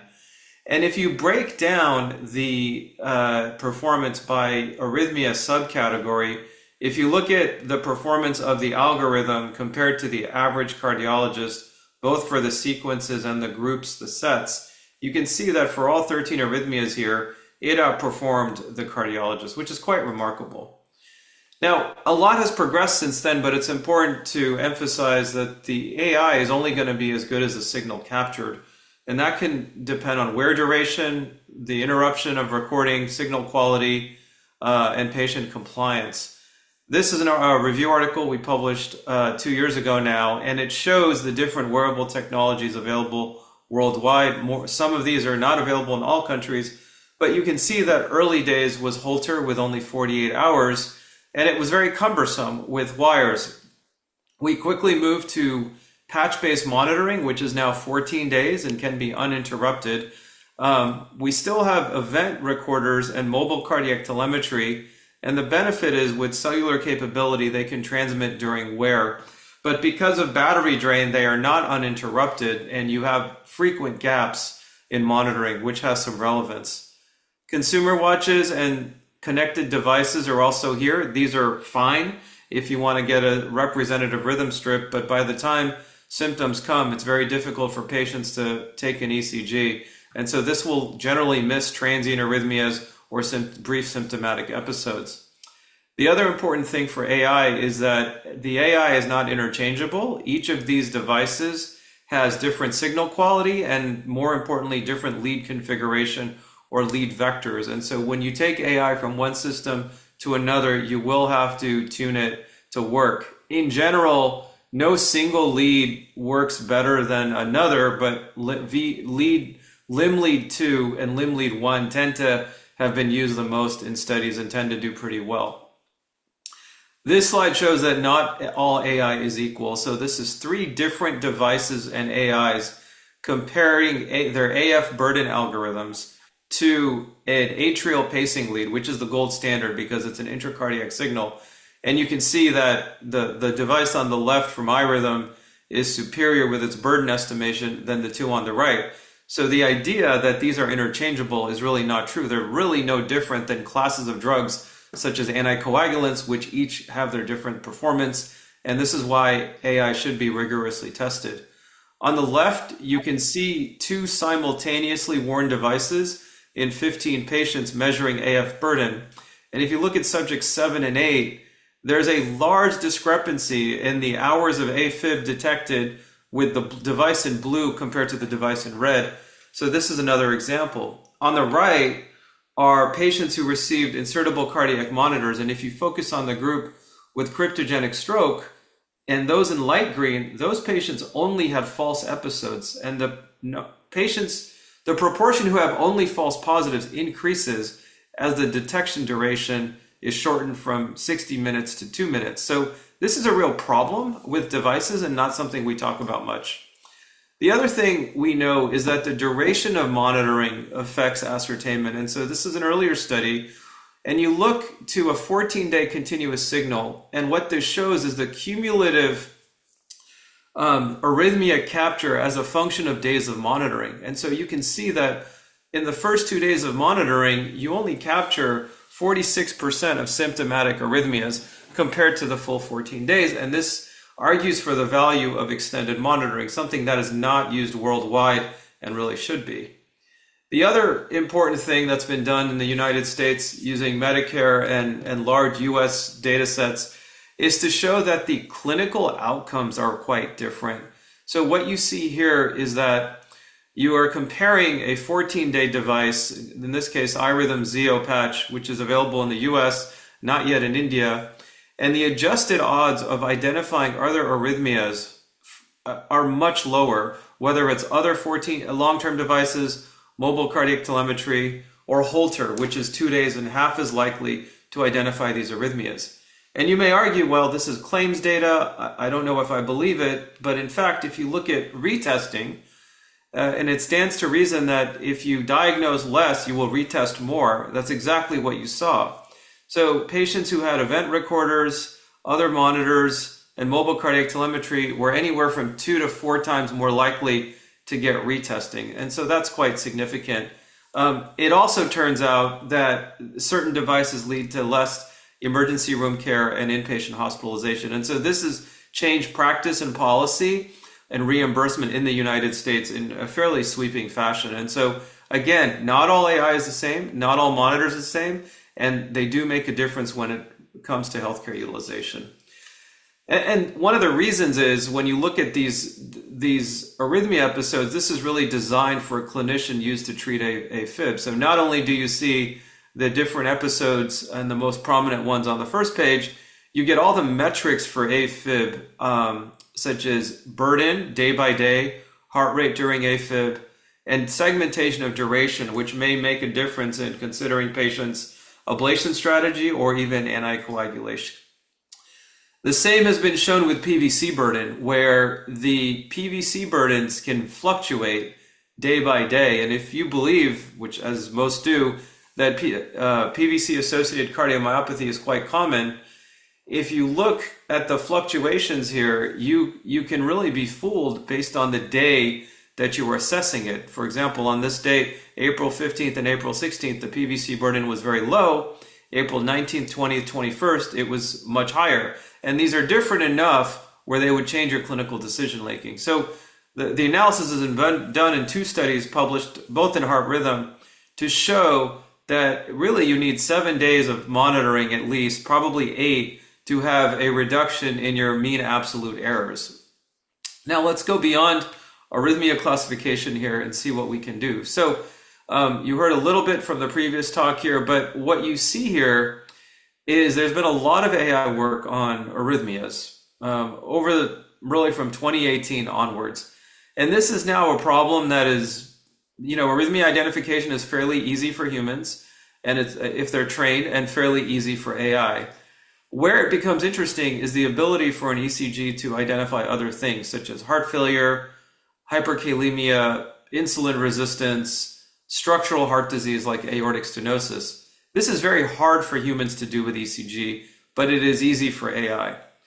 And so there have been some simple things that have been done, which is if you have a sinus rhythm ECG today, can I predict AFib tomorrow over the next year? The answer is yes. There's been 2 major studies to show this.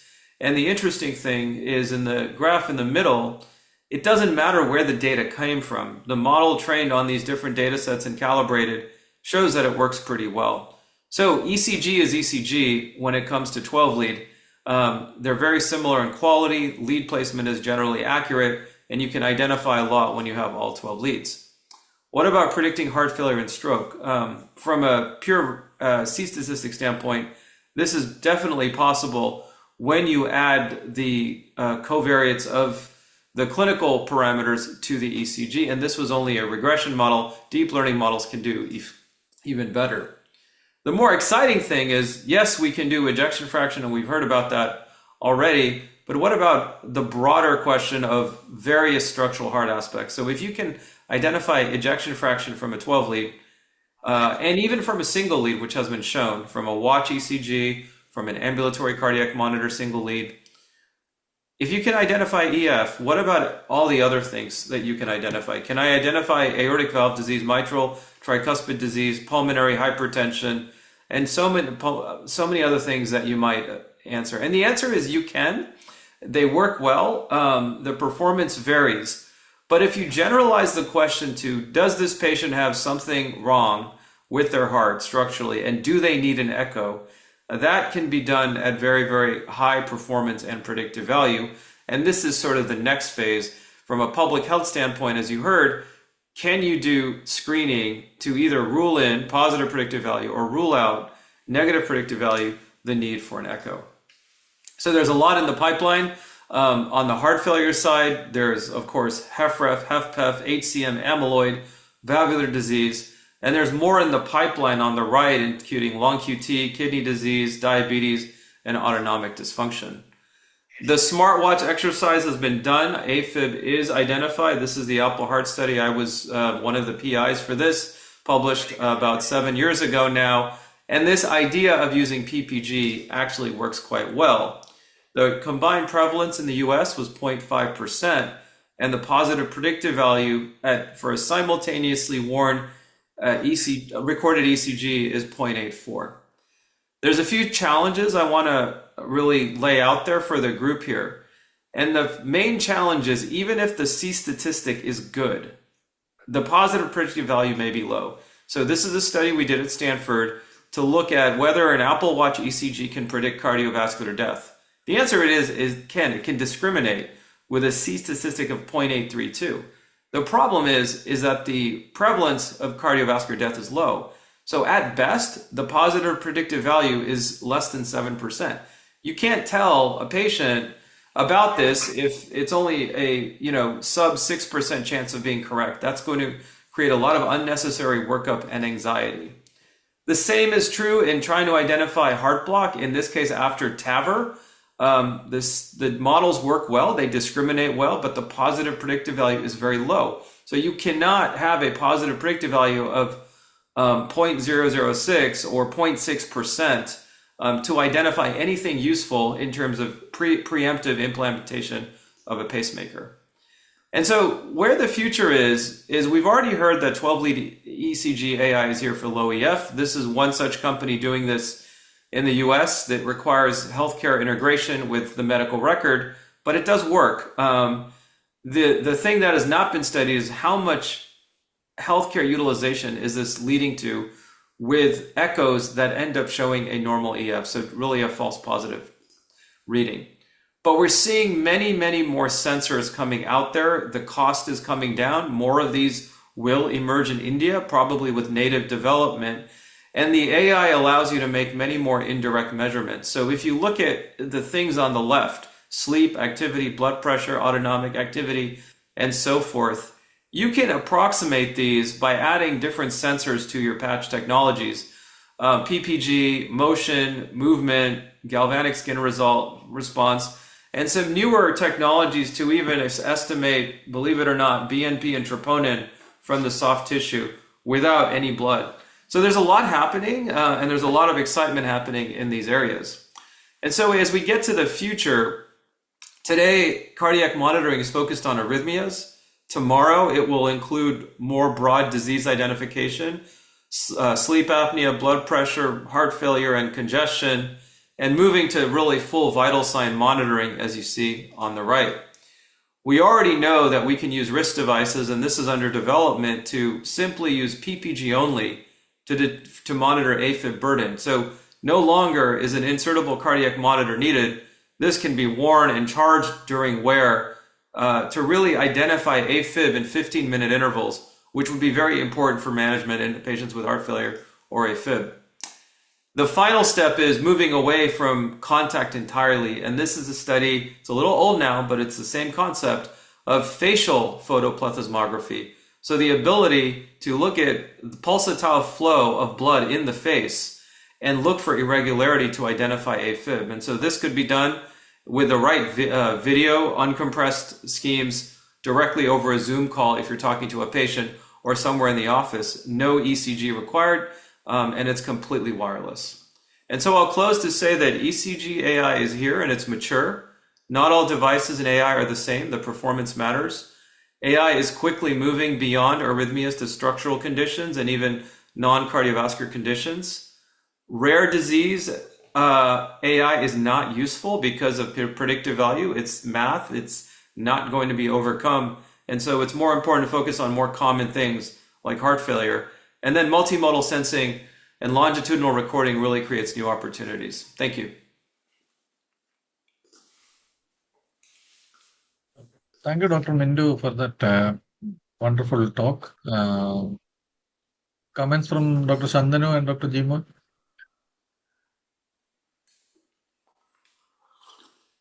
Thank you very much, Dr. Mintu, for that excellent presentation. Your comment with regard to the very low positive predictive value for rare disease conditions, we all know that when the prevalence is very low, the positive predictive value is going to be very low, even if the specificity is relatively on the higher side.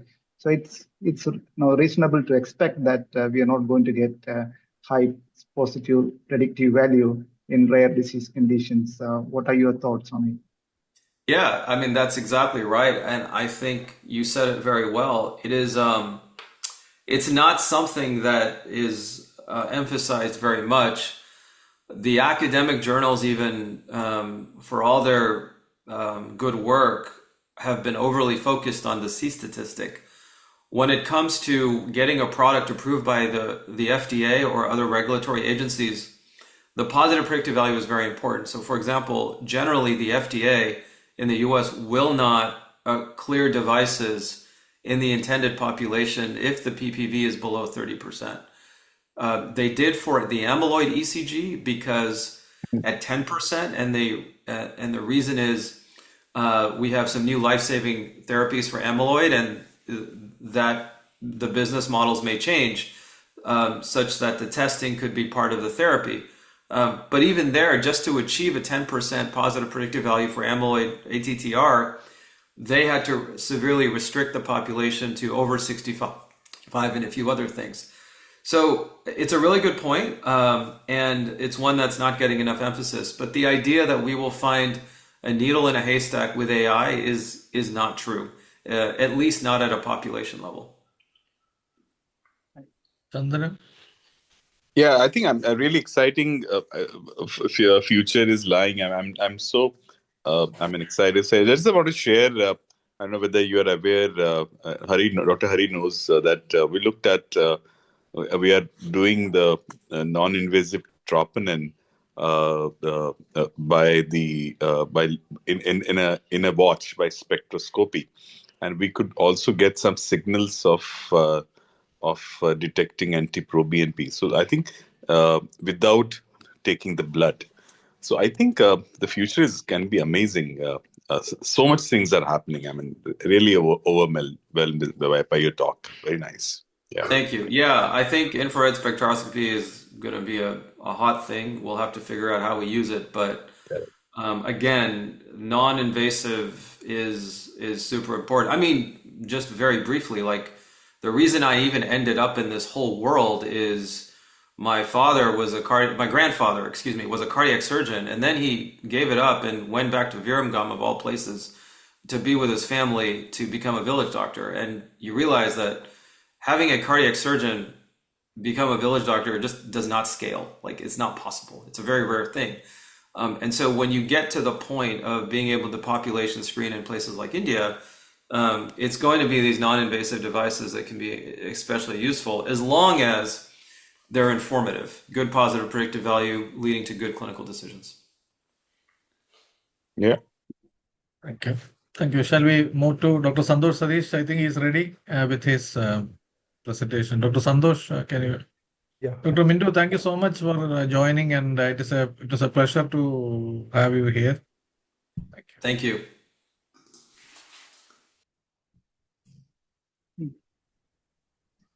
Are you able to see my screen? Yeah, Yes. now. Yes, sir. Yeah. So thank you, Dr. Harikrishnan and team from Heart Failure Association of India for inviting me to give this brief talk. So I'll keep things very short.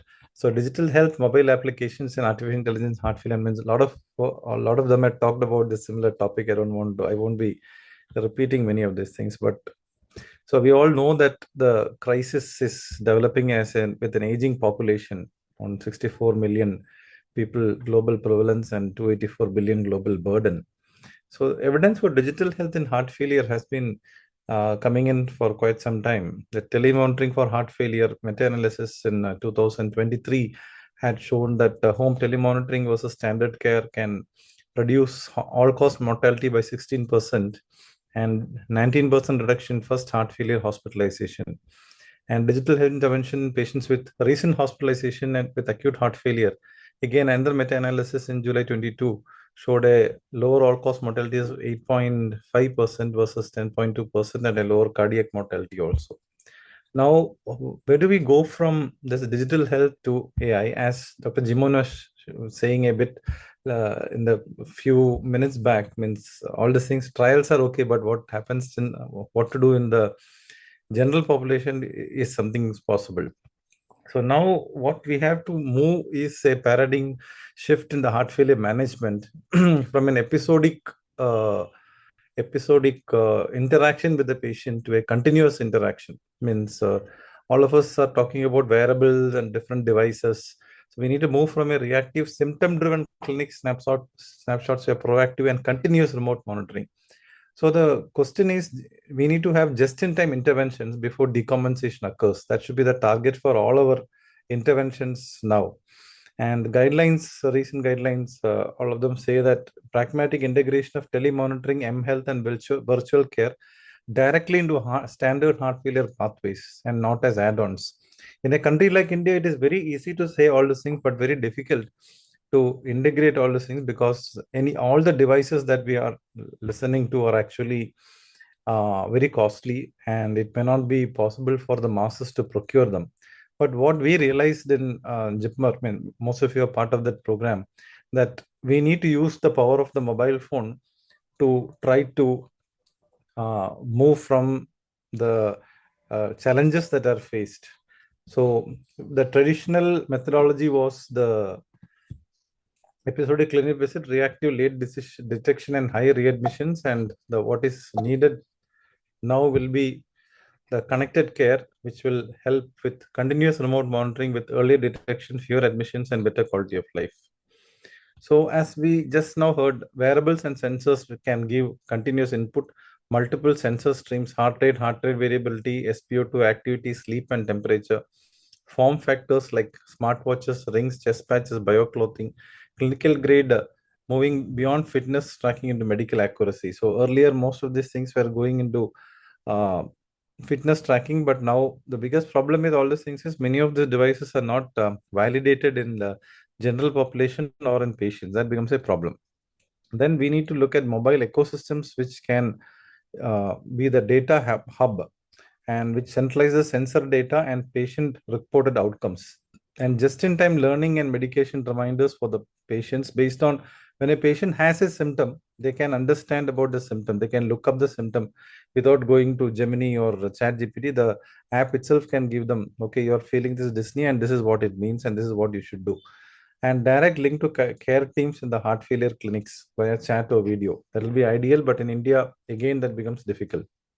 And artificial intelligence can use signal interpretation like detecting noise versus true physiologic change, and clustering patients for precision therapy, which patients deteriorate early, and forecasting decompensation many days in advance. So we usually tell the patients to monitor the weight. So in addition to weight, what are the other possibilities that we can look into to predict worsening in patients? So patients have risk factors like hypertension, coronary disease, diabetes, and the different stages of heart failure. Then there is a subclinical phase when the person is having a silent dysfunction, which currently the patients do not come into our radar, and rising filling pressures, and there's an opportunity window here. And then the patients become symptomatic. There is dyspnea, edema, fatigue, and stage C heart failure.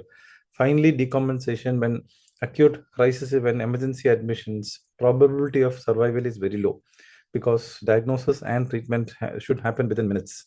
So is it possible for us to have a preemptive strike in its much more earlier stages to predict heart failure at preferably 7 to 14 days?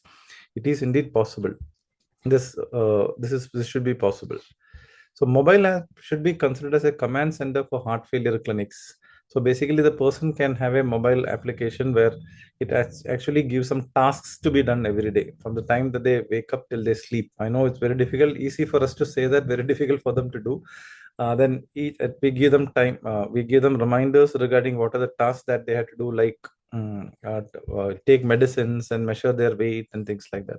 And this can be a heart failure clinic center where the heart failure nurse will has a dashboard which actually has identify automatically based on the data entered by the patients using their mobile phone in entry as well as wearables.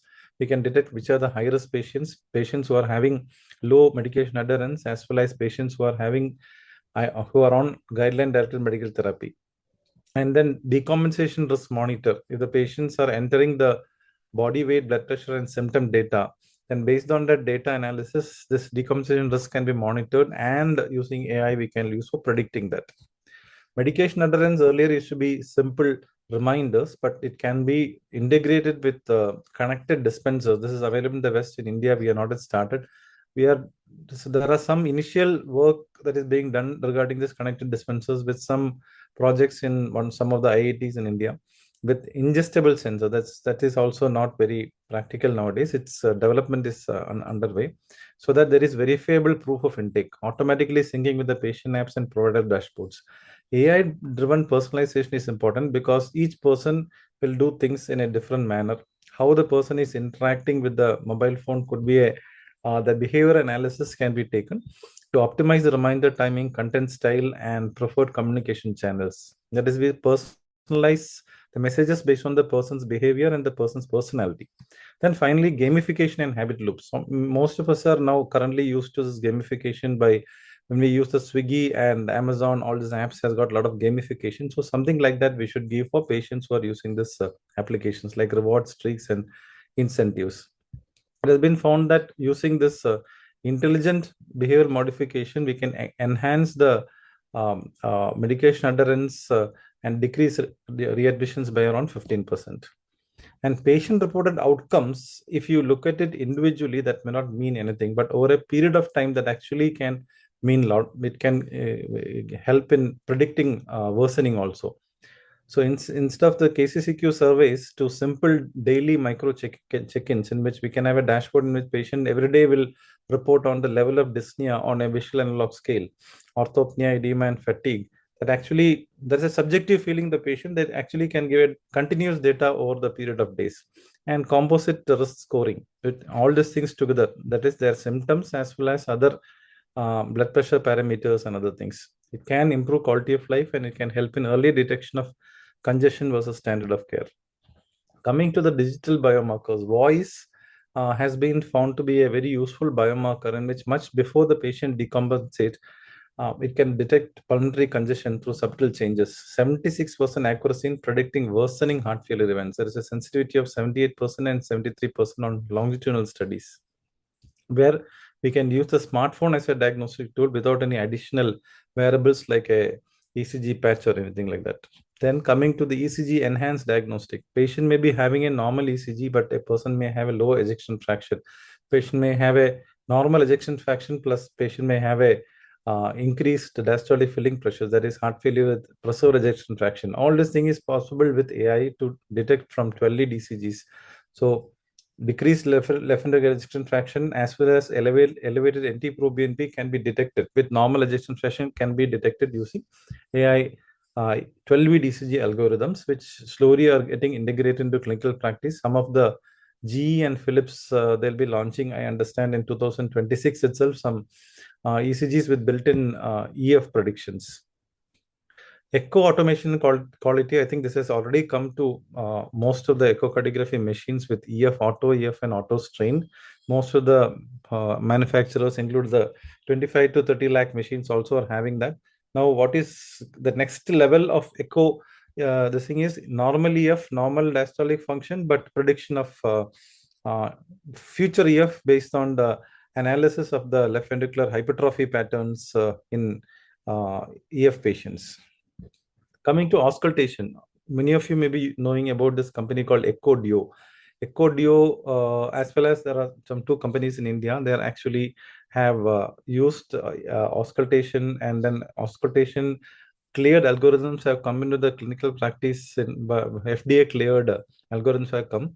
So amplifies sounds up to 40 times and uses noise cancellation to isolate S1, S2, murmurs and gallops even in noisy environments. Algorithms analyze the phonocardiograms to detect structural heart disease, valvular issues, and reduce ejection fraction within 15 seconds. So patients can carry a stethoscope home, and then they actually can record the phonocardiogram and upload it through the mobile phone. And this also can be part of the remote heart failure clinic. This actually helps in remote auscultation, which can help in earlier detection of worsening. Coming to the wearables, we just saw the list of wearables: smart rings, smart patches, smart clothing, ballistocardiography. I think ballistocardiography is going to be the most practical one, because many of the heart failure patients spend quite a lot of time in bed. So bed sensors may be the future, because smart rings, smart patches, and have the problem regarding the patient movement. Movement artifacts is a huge problem for smart rings, smart watches, as well as smart patches. Yeah, same thing is there with smart clothing. But ballistocardiography, when the person is still, that is when the most of the analytics will kick in. So that is where the most of the information is coming in. That is more the fidelity of the data is very important for AI. So key physiological measures that are actually being measured: heart rate and heart rate variability, SpO2, posture, gait, respiratory rate, skin temperature, and edema. And coming to AI agents, so AI agents can be considered as we can develop AI agents. Now all of us can develop AI agents with most of the AI that is available with us. So we actually can use them to develop as clinical decision support systems to filter, to reduce alert fatigue and identify true decompensation. Can actually ingest data. You can risk stratify using the AI models, and you can have an explainable alert and then find out why this alert, and then give a recommended action. So this, because AI agents are being developed almost on a daily basis. So then we need to look at in clinical analysis, sensitivity versus specificity, audit trials, and continuous calibration, so that the more data that comes in, this AI agents will be able to help us in taking decisions faster. Now, this is the Cardiac India project in which Dr. Hari Krishnan and Dr. Jimon are, as well as other institutions like IIT Bombay, IIT Madras, AIMS, PG, all of us are part of it. We are currently in the middle of a pause because of some funding crunch. So we hope to restart all the activities. So this is one of the mobile applications developed as part of this Cardiac India project. Initially, it was developed with the help of Heart Failure Association of India. It's funded in 2023. 22-23, and then we developed the applications, and then we expanded it into two more languages.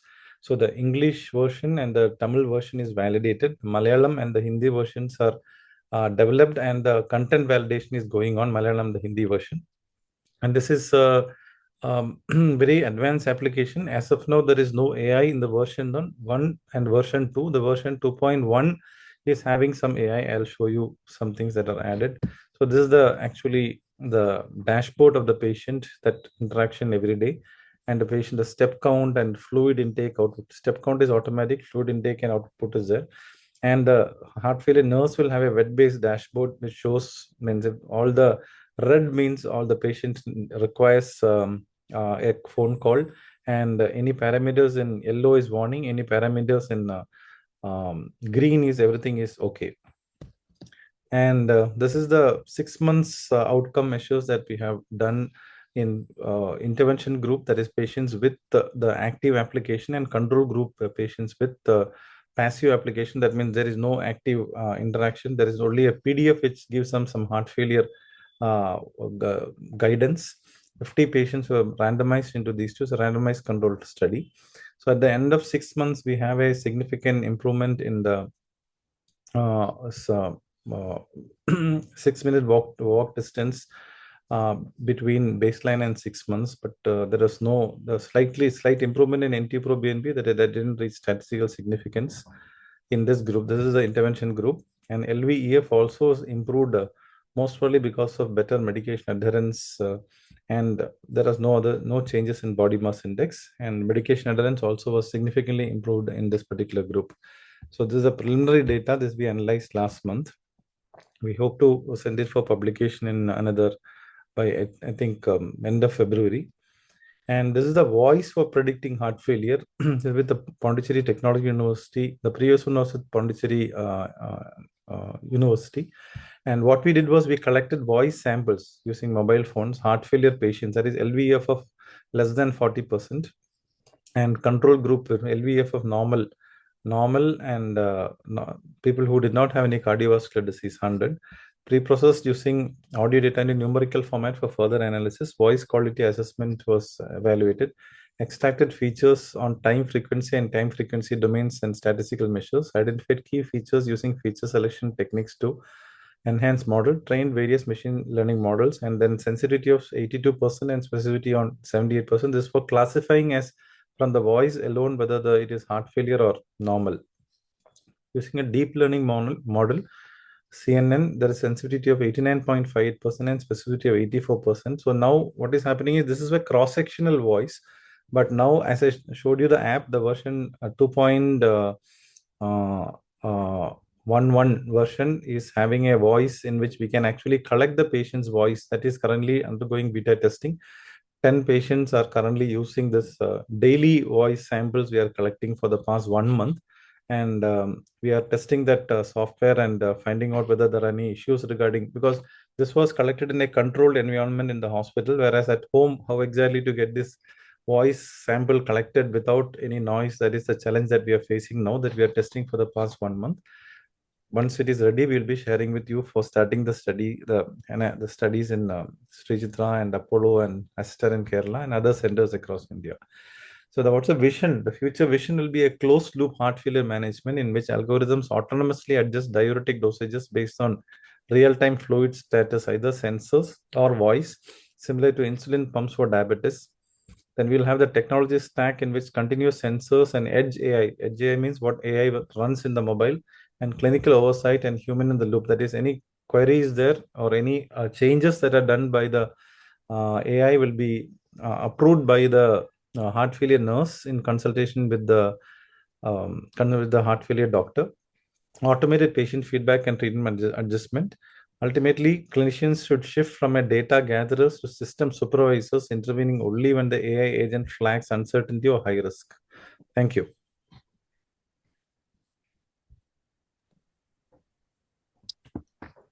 Thank you so much, Dr. Santosh. Amazing work, great. And I'm very much interested in that voice thing. I mean, yeah, it can be a very easy thing to pick up heart failure. I mean, I think it can have a very big, far reach in the population. Great work. Thank you, Dr. Shantanu. I think HF Heart Failure Association funded the first part of Santosh work. So in that way, we could also contribute to this in a small way.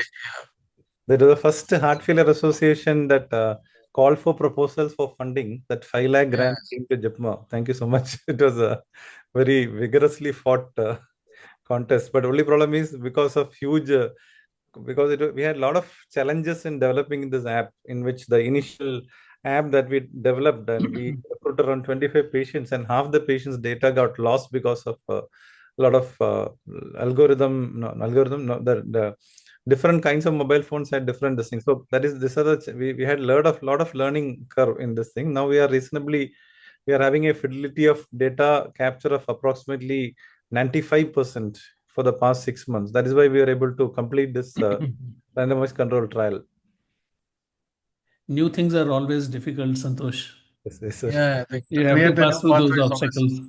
It's called trial by fire. Yes, sir. When we collected the data in the hospital, we actually collected data in a fully closed room without any noise. And with that only we did this. Then we thought, okay, we can request patients to collect the data at home using their mobile phone. We tested it for the past 1 month, and it was really scary because the background noise was too much, and then we had to tell them that Go to a quiet room. yeah, quiet room. That finally we are the most practical thing now we are realizing the quietest room in the house is supposed to be the toilet of the patient. So you can tell them to go to the toilet and record. These are some practical things that we keep telling them, go to the different room. Everywhere they are saying that there is noise. And finally, one patient said that only when I am in the toilet, it's absolutely silent. Then I said, okay, why don't you go and record the voice, because we have a standardized format of recording the voice. We tell them, we give the instructions on the screen and they record the voice. So finally, we are getting the best sound quality in the toilets. So Santosh, is it letters or words or sentences that you ask them to repeat? In this particular initial one that we had actually asked them is, we asked them to count numbers in their mother tongue. So if it is if somebody they are able to speak in English, we ask them to speak 1, 2, 3, 4, 5, 6, 7, 8, 9, 10, and as fast as possible. And we had 3 modes of voice recording in the initial one, but that is currently not possible at home because that is too time consuming. We asked them to count the numbers, and we had asked them to make the sound that sound continuously. We asked them to continuously sing for 10 seconds. But initially we had looked at different times, 10 seconds, 20 seconds, 30 seconds. Even though the engineers and the AI people wanted 30 seconds. 30 seconds not very possible. difficult. Very difficult. And third one is we asked them to use a phrase. Basically, we are using this voice not only to detect heart failure, we are also using it to detect other things in cardiovascular and neurological conditions also, including mental health issues. So this is a multi-pronged, the same voice is used by 4 different researchers for 4 different kind of analysis, of which only one is heart failure. There are other 4 teams working on the same data. So multiple things, including the stress levels and emotions, all these things are being analyzed using the voice data. Wow, emotions. Very interesting. Okay, thank you, Santosh. I think we have to move on. I think we are late by almost an hour. So I think yesterday Praya could not present his talk due to some emergency. So now he is ready. I think we will conclude the session, the last talk by AI in heart failure management. Yes, Over to Prayag. And then Yes, we thank have you, the declaration of the winners of the yesterday's abstract session. So be ready towards the end to hear the results. Thank you, sir. So is my slide visible and am I audible? Yeah. Yeah, thank you, sir. So, sir, since this talk was scheduled for yesterday, and then a lot of speakers, senior speakers have spoken before me, and I was there today, I thought I'll just skip the things which have already been repeated. I trained in AI, I trained in ML. That's why I have gone to IASC for this training, and that's why I thought I'd give a small overview about exactly what and how AI and ML are being used, rather than just read about articles, because that's what is happening. And we have work. I'm from Bangalore, so there is no talk about Bangalore without ending about Bangalore traffic and about Bangalore AI. So this is a couple of awards, since there was a mention made that we are not using AI and ML. I think we've already used in our institutes. Are already using it for the last 4 years. This is the world's first purely imaging-based scoring that we have done from Solstices. It's called. I'll tell exactly how it was done. And we got a very good Pearson's correlation on this. And when we went for the correlation heat map, it gave us very clear values about where we should intervene, which was not actually reported from any of the Western literature. We are actually using this in the primary prevention for patients where we're putting ICD in our hospital like Satisai. That's one. This is another award paper which was from HFAI, which was about actually using ML and RV to PA coupling in adults who are getting operated late if they have PAH at older ages. So this is also without any lack of clarity. It was very, very clear that all these models perform pretty well. This is all in-house data from our hospital. Same thing carried on for creating a new score for PTMC, which we are using for BMV basically, which this is actually a homegrown score called as the base score, which is also published in literature. And these are all scores which are derived from ML by using CNN technology, which I'll be speaking about. And this is a score which is very sensitive, which is actually better than the Padial score which we use for mitral regurgitation for predicting MR post PTMC. And the last paper I was mentioning, which was actually done just last year in HFAI, where we have used an electromechanical window in patients with HCM. And this gave us a very clear hyperplane, what we call in a support vector machine. If you have an SVM model, where we have a clear hyperplane where we can differentiate with what we got to patients who have arrhythmias in HCM versus those who don't have arrhythmias. So all this work is going on. But the point is, since the topic was on HF, like basically here, are we thinking about diagnosing, risk stratifying, and managing HF better? As I said, a lot of stuff has already been spoken by my earlier speakers. I'll skip this. It's been used for ECG analysis, echocardiography analysis. I'll just talk about how exactly we go about, because that is something a lot of us as like junior cardiologists and people who do not understand AI ML are not really, because it's not familiar to, what happens is typically such a thing comes up. And then everybody starts yawning, because all these names seem so verbose. What is a support vector machine? What is a linear discriminant analysis? So everybody goes into a yawning mode. So I just suggest, I'm not advertising for these books, but at least for those on the call, for my colleagues and for my contemporaries, maybe these are two books that you could read. One is by Sriram Iyer and the other is by Don O'Neill. All of them, actually both of them talk about how you can very simply understand what is AI. Because, if you even collaborate, like we used to collaborate with IISc earlier, or our Institute of Higher Learning, where people understand C, C++, Python. I learned it later. But the point is, what we are handed down is a lot of black box. We don't really understand how the things come out. We show all those aura curves and we show that it is better sensitivity, but exactly how does it like how it understands it? That's something which is something I think I'll speak about here, and then I'll actually close this whole talk. So basically, we use two things. We use what is called as a convolution neural network. Dr. Santosh just spoke about it, very briefly in the end, and we use this natural language processing, typically like what Alexa or Siri uses. So CNN is something that we have used, and we have used it to a good deal. I'll just talk about what is it. So basically, how does AI read ECG? We use our eyes, we use our brain, we use, we have a synaptic connection inside which tells us something is this way. How does CNN read this? So it has an input layer called as a perceptron. It tries to understand what the whole data given to it is. It has this layer. For example, like I'll just show it like diagrammatically like this. Now this is an image I'm trying to read. This basically is going to be broken down like what we have as differentiation in calculus. It'll break it down into layers and then reintegrate it the way it understands it, and then create an image of what was the initial image presented to it. So it reads it layer by layer. So CNN basically takes it as an input layer. I know that this is a dog or this is a cat, and I want to see it. I'll go to the input layer. I'll go to those hidden layers where exactly that is where the black box comes in. We really do not know what it does there, but it gives you an output. I'll just show you in a simple manner, diagrammatic manner.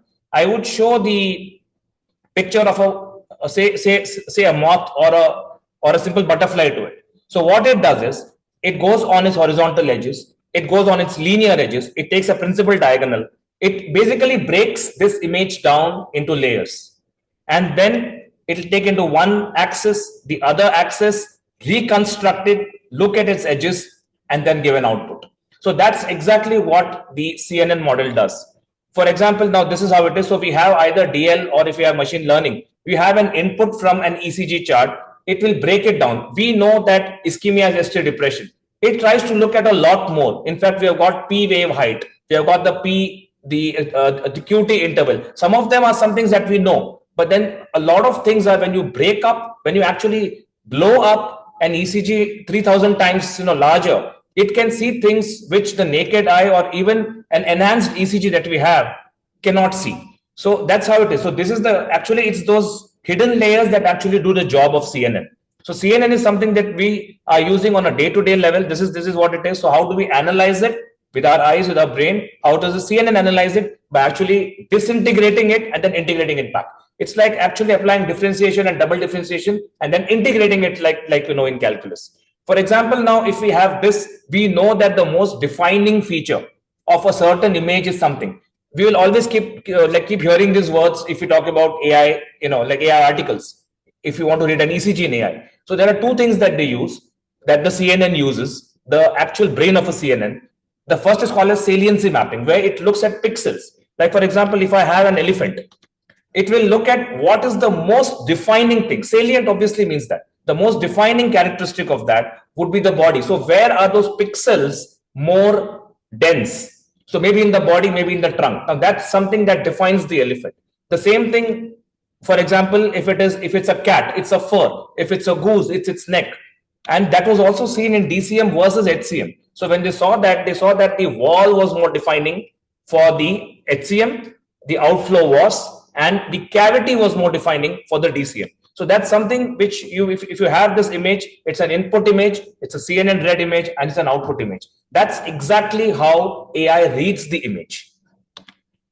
For example, now what we did in HCM is when we put it in our solstices model, everyone defines it obviously by the QRS. We all know that LVH will lead to QRS being more prominent. But it even read the diastolic corridor. In fact, a lot of our solstices was done on this because it's the diastole also that was a lot more abnormal and was leading to our second study on the EM window, where we have got almost 100% accuracy on our model of who will be having arrhythmias. In fact, that's actually in publication for HFAI now. We got a little busy, we couldn't get it done this year.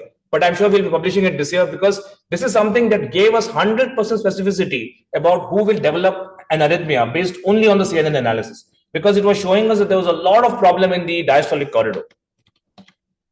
Also in RV dysfunction, for example, you can tell where RV dysfunction or RV dilatation happens. It can even give you a SHAP analysis can give you what is not happening. So if you have certain features, like for example, there is if it's true positive, if you look at certain leads like these, like V5, V6, we already knew it, that MRI, is very, very sensitive. There's an S wave in the V6. It's more than 97% specific. That's something was also picked up by this. So when we went ahead with a lot of analysis, with more than about 1,500 ECG, that's something that was also asked. How many numbers do you need? Dr. Hari was asking this. So if we have to look at which model we are using. If you're using an SVM model, if the text, they'll use a random forest model, they'll need at least 5,000 or 10,000 data. If you don't have that, then it's not sensitive. If you use something called as an X gradient boosting or KNN model, so you may have smaller numbers, but you can actually blow it up without increasing the standard error of it. So that's something that ML does, which logistic regression does not. Because if we try to go with actually higher numbers, the standard error will change. If you're using logistic regression, ML does not do that. So similarly here, say on the right side here, when we saw if the P wave in V1, or a QRS in lead 1, if it is not abnormal, then RV dysfunction or RV dilatation is not happening. So it gives you a positivity about what is happening. It also gives you about a negativity. If that feature is not there, then the CNN understands that it should be understood as normal and not as abnormal. So then, say, as I said, both of these are important. If you have a class activation mapping, which is a lot more sensitive to see the entire picture, or pixel wise, if you see, that's called a saliency mapping. These words can come when we are reading articles of AI, because typically, I also had this issue. We start to read the article halfway through, then we say, oh, this is not understood by us. So basically, this is what they're talking about. They're trying to look at why ECG is a starting feature, because it's mostly abnormal. It's mostly abnormal in most features of, say, for example, heart failure, or even for HCM. When we start, it's unlikely to have a normal ECG with all the this thing. That's why it's most easily quantifiable, and that is what is read easily by the CNN layer. So can it see early detection?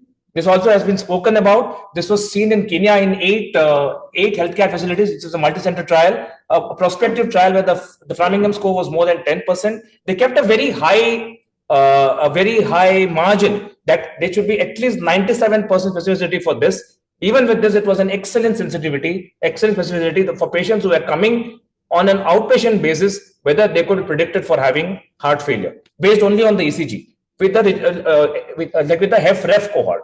HEF-PEF cohort also was studied. This is again a study from Korea, where they have studied in terms of all of this. When you say model performance, the model will see a lot of features, 35, 37 features, and then see each of them, which is not actually visible to the naked eye. All these uses CNN, basically.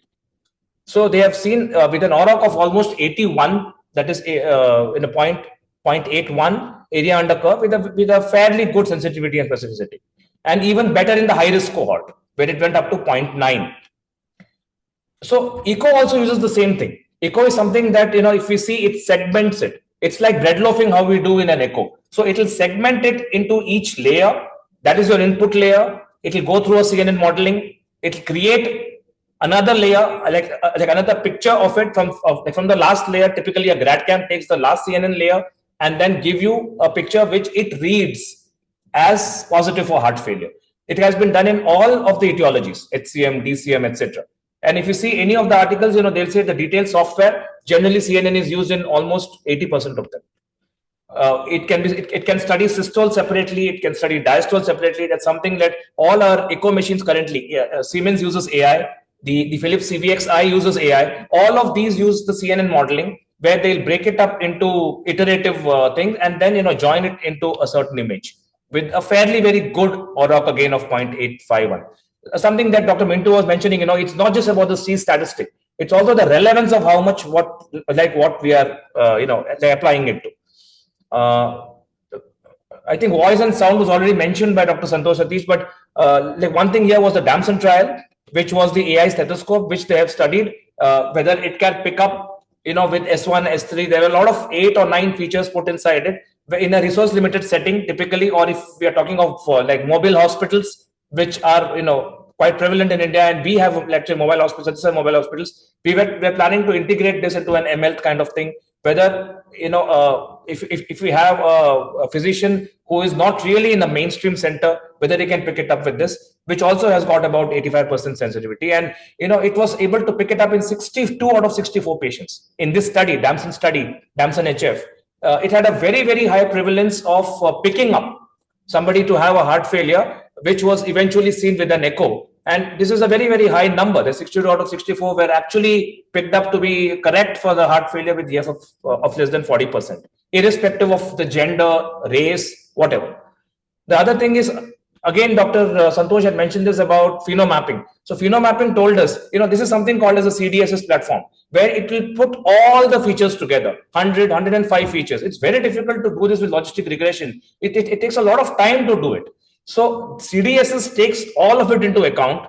It will do something called as a correlation heat map. All the features are put against all the features, and it will draw a lot of combinations, something like 11 lakh combinations, and then see on a combinatorial basis which kind of say patient can actually respond to a certain kind of therapy. So this was done. So this is how it is. This is, you are putting in a lot of parameters. This is the clinical decision support system making, CDSS, where all of this can be put against each other. So when you do it as one by one as a propensity analysis, you would get more standard error. So ML doesn't do that. So I put all my features on one side here, all the features on the other side, and then we see as to each one with each other, all of the others, how it will have a certain amount of correlation. So this was done in one of the studies, where they found out 3 phenotypes of heart failure. That is actually what gave us this phenotypic kind of, the grouping that we're talking about now. That is, you have an obesity phenotype for HFpEF, we have a cardiometabolic type, we have an ischemic type, we have an AF type, we have a pulmonary vascular type. So all of these have been defined, in which they went for the, I think Dr. Abhinav was mentioning about the magic score. So yes, they had given 3 different phenotypes, and they studied it in much better detail, because they could see the VA coupling, they could see the RV end diastolics, the elastins and systolic elastins, and they could see that the phenotype 3 did the worst.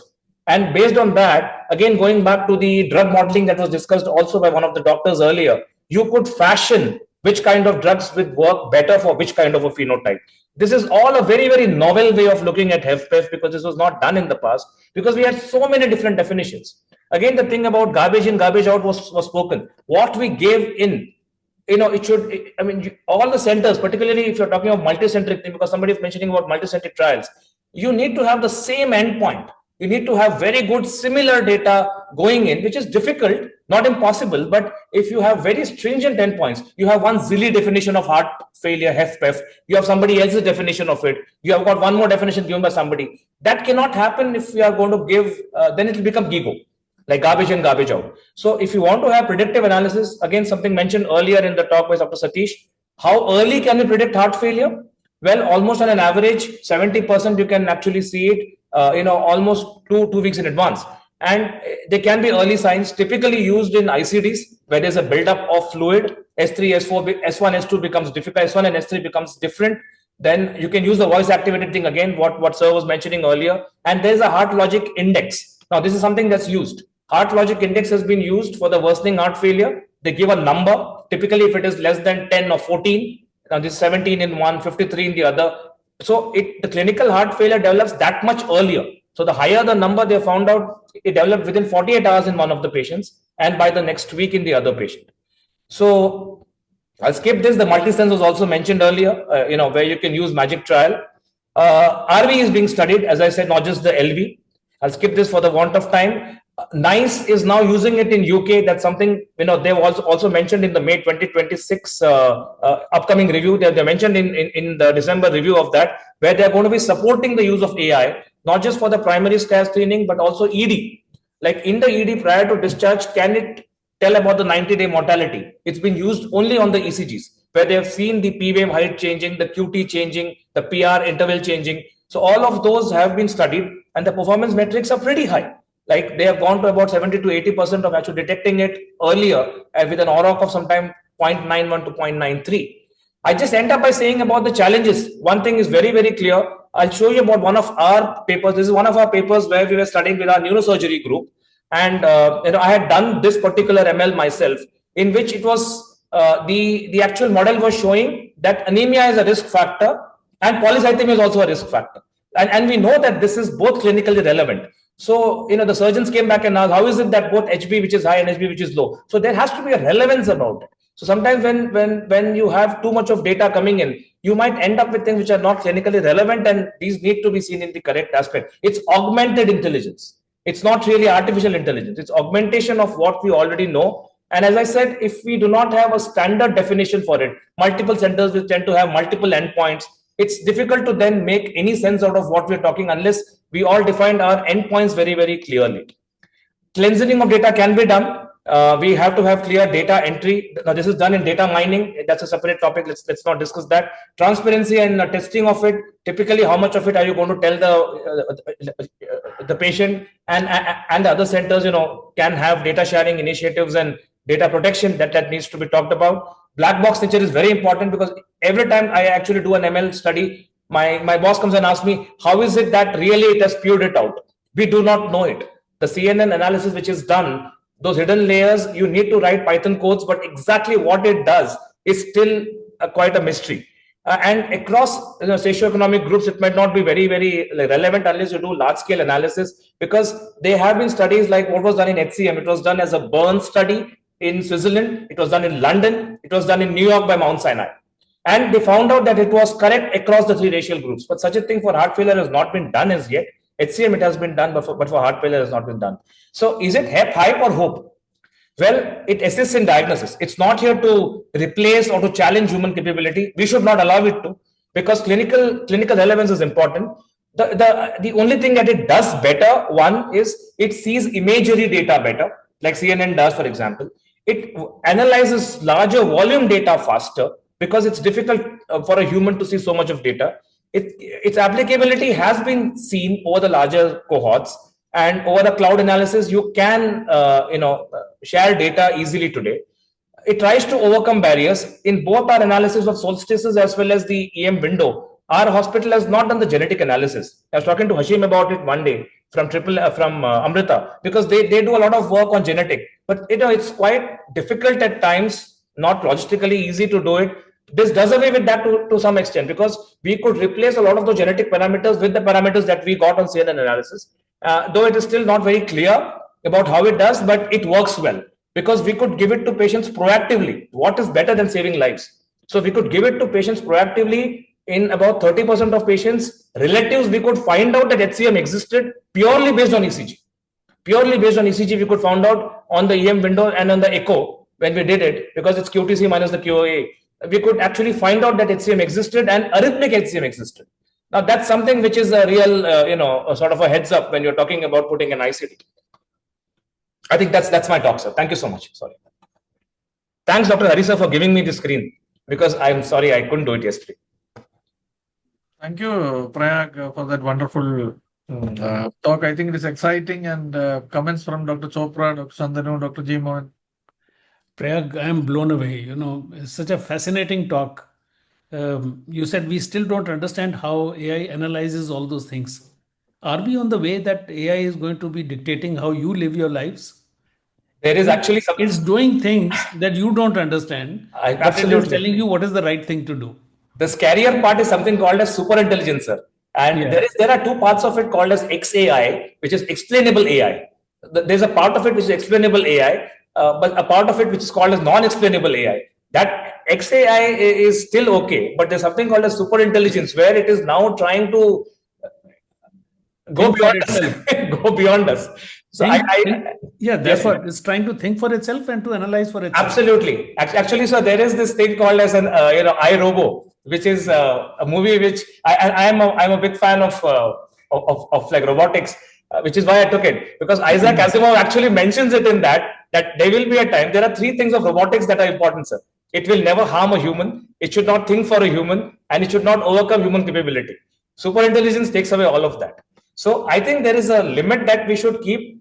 Clinically, where we are relevant, we can use it to augment it. We should not allow it to make decisions for us, because some of it is absolute junk. I can tell you this.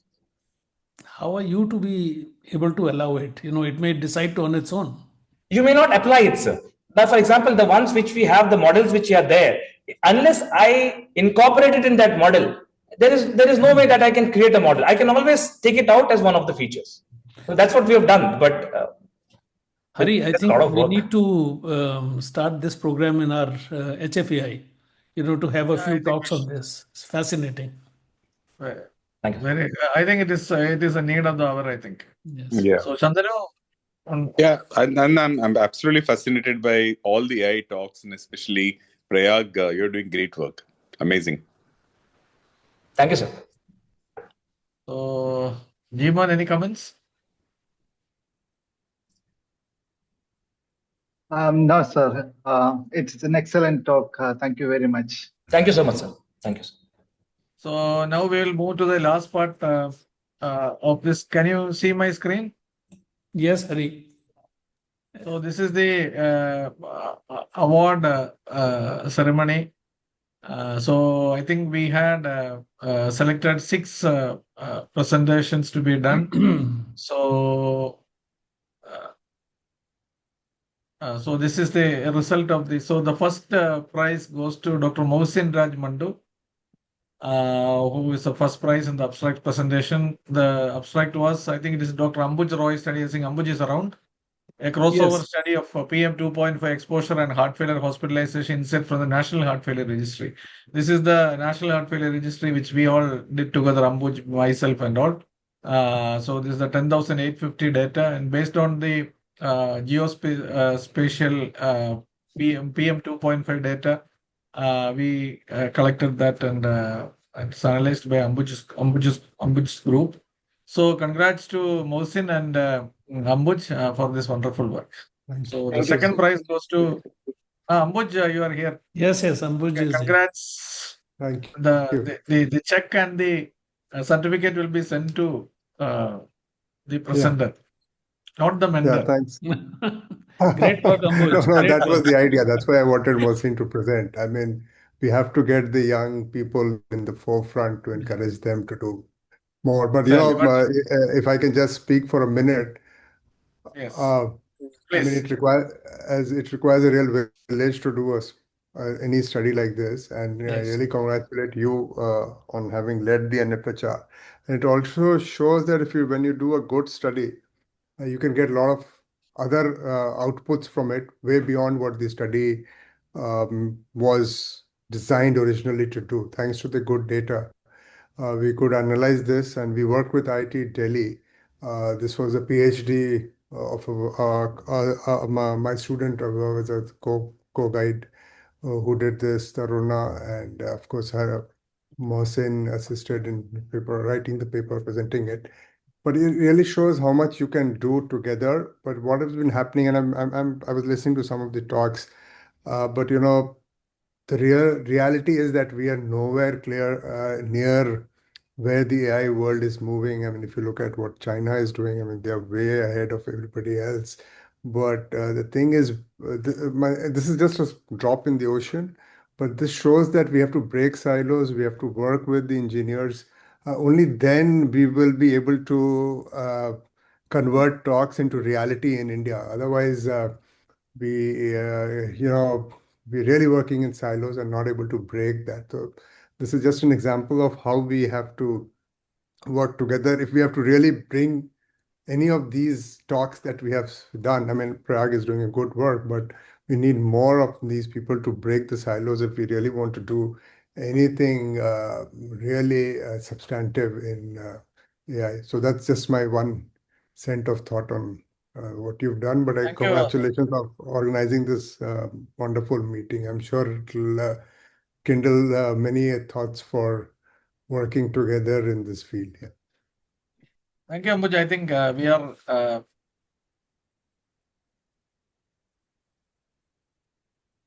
so the second prize goes to Dr. Mohsin Raj Mandu. He's I think the It's the is first printed prize. wrongly. Mohsin. So the second prize goes to Dr. Sagam Dinesh Reddy on the OUIHF, a digital twin-derived composite index for early prediction of heart failure decompensation using wearables and home monitoring data. So this is also interesting, using sensors and all. That is what we were discussing in these 2 days. So congrats to both of them. Your certificate and the check will reach you in few days' time. So we will wind up the meeting today. So congrats to the winners and thanks to all the chairpersons and the speakers. And final word by Dr. Mohsin, congrats. I saw you just now only. Thank you. Thank you so much, sir. Thanks for the opportunity to work for the team. Final words by Dr. Chopra, then we'll close, and good night to everyone. Hari, final word has to be from you, but it has been a fascinating 2 days. I have listened to some of the talks, and I think it is amazing the kind of work which is being done. I think we need in our meetings also, we need to move slightly away from the routine stuff and bring this kind of path breaking work into a meeting so that more and more people can appreciate these are changing times, and unless we incorporate these strategies and make everybody aware of it, we are going to be left behind. So the idea is to stay ahead and utilize the great work which is being done in our by our professional colleagues to help our patients better. Thank you. So thank you, everyone. Next year we will meet in the first week of February with Heart Failure Conflux 2027. So hope you all will attend the meeting, and welcome you all to Heart Failure Association of India annual meeting in Ahmedabad, which is happening on 6, 7, and 8 February. So welcome everyone to the meeting. So thank you, everyone, and good night. Good night. And I should thank Vinay, our hallmark events, who did the meeting, and I thank Abhisha and Mahesh, who were the people behind this meeting, who arranged everything. So thanks to them. And thanks to Heart Failure Association for supporting this. Thank you. Thank you. Good night. Good night. Bye.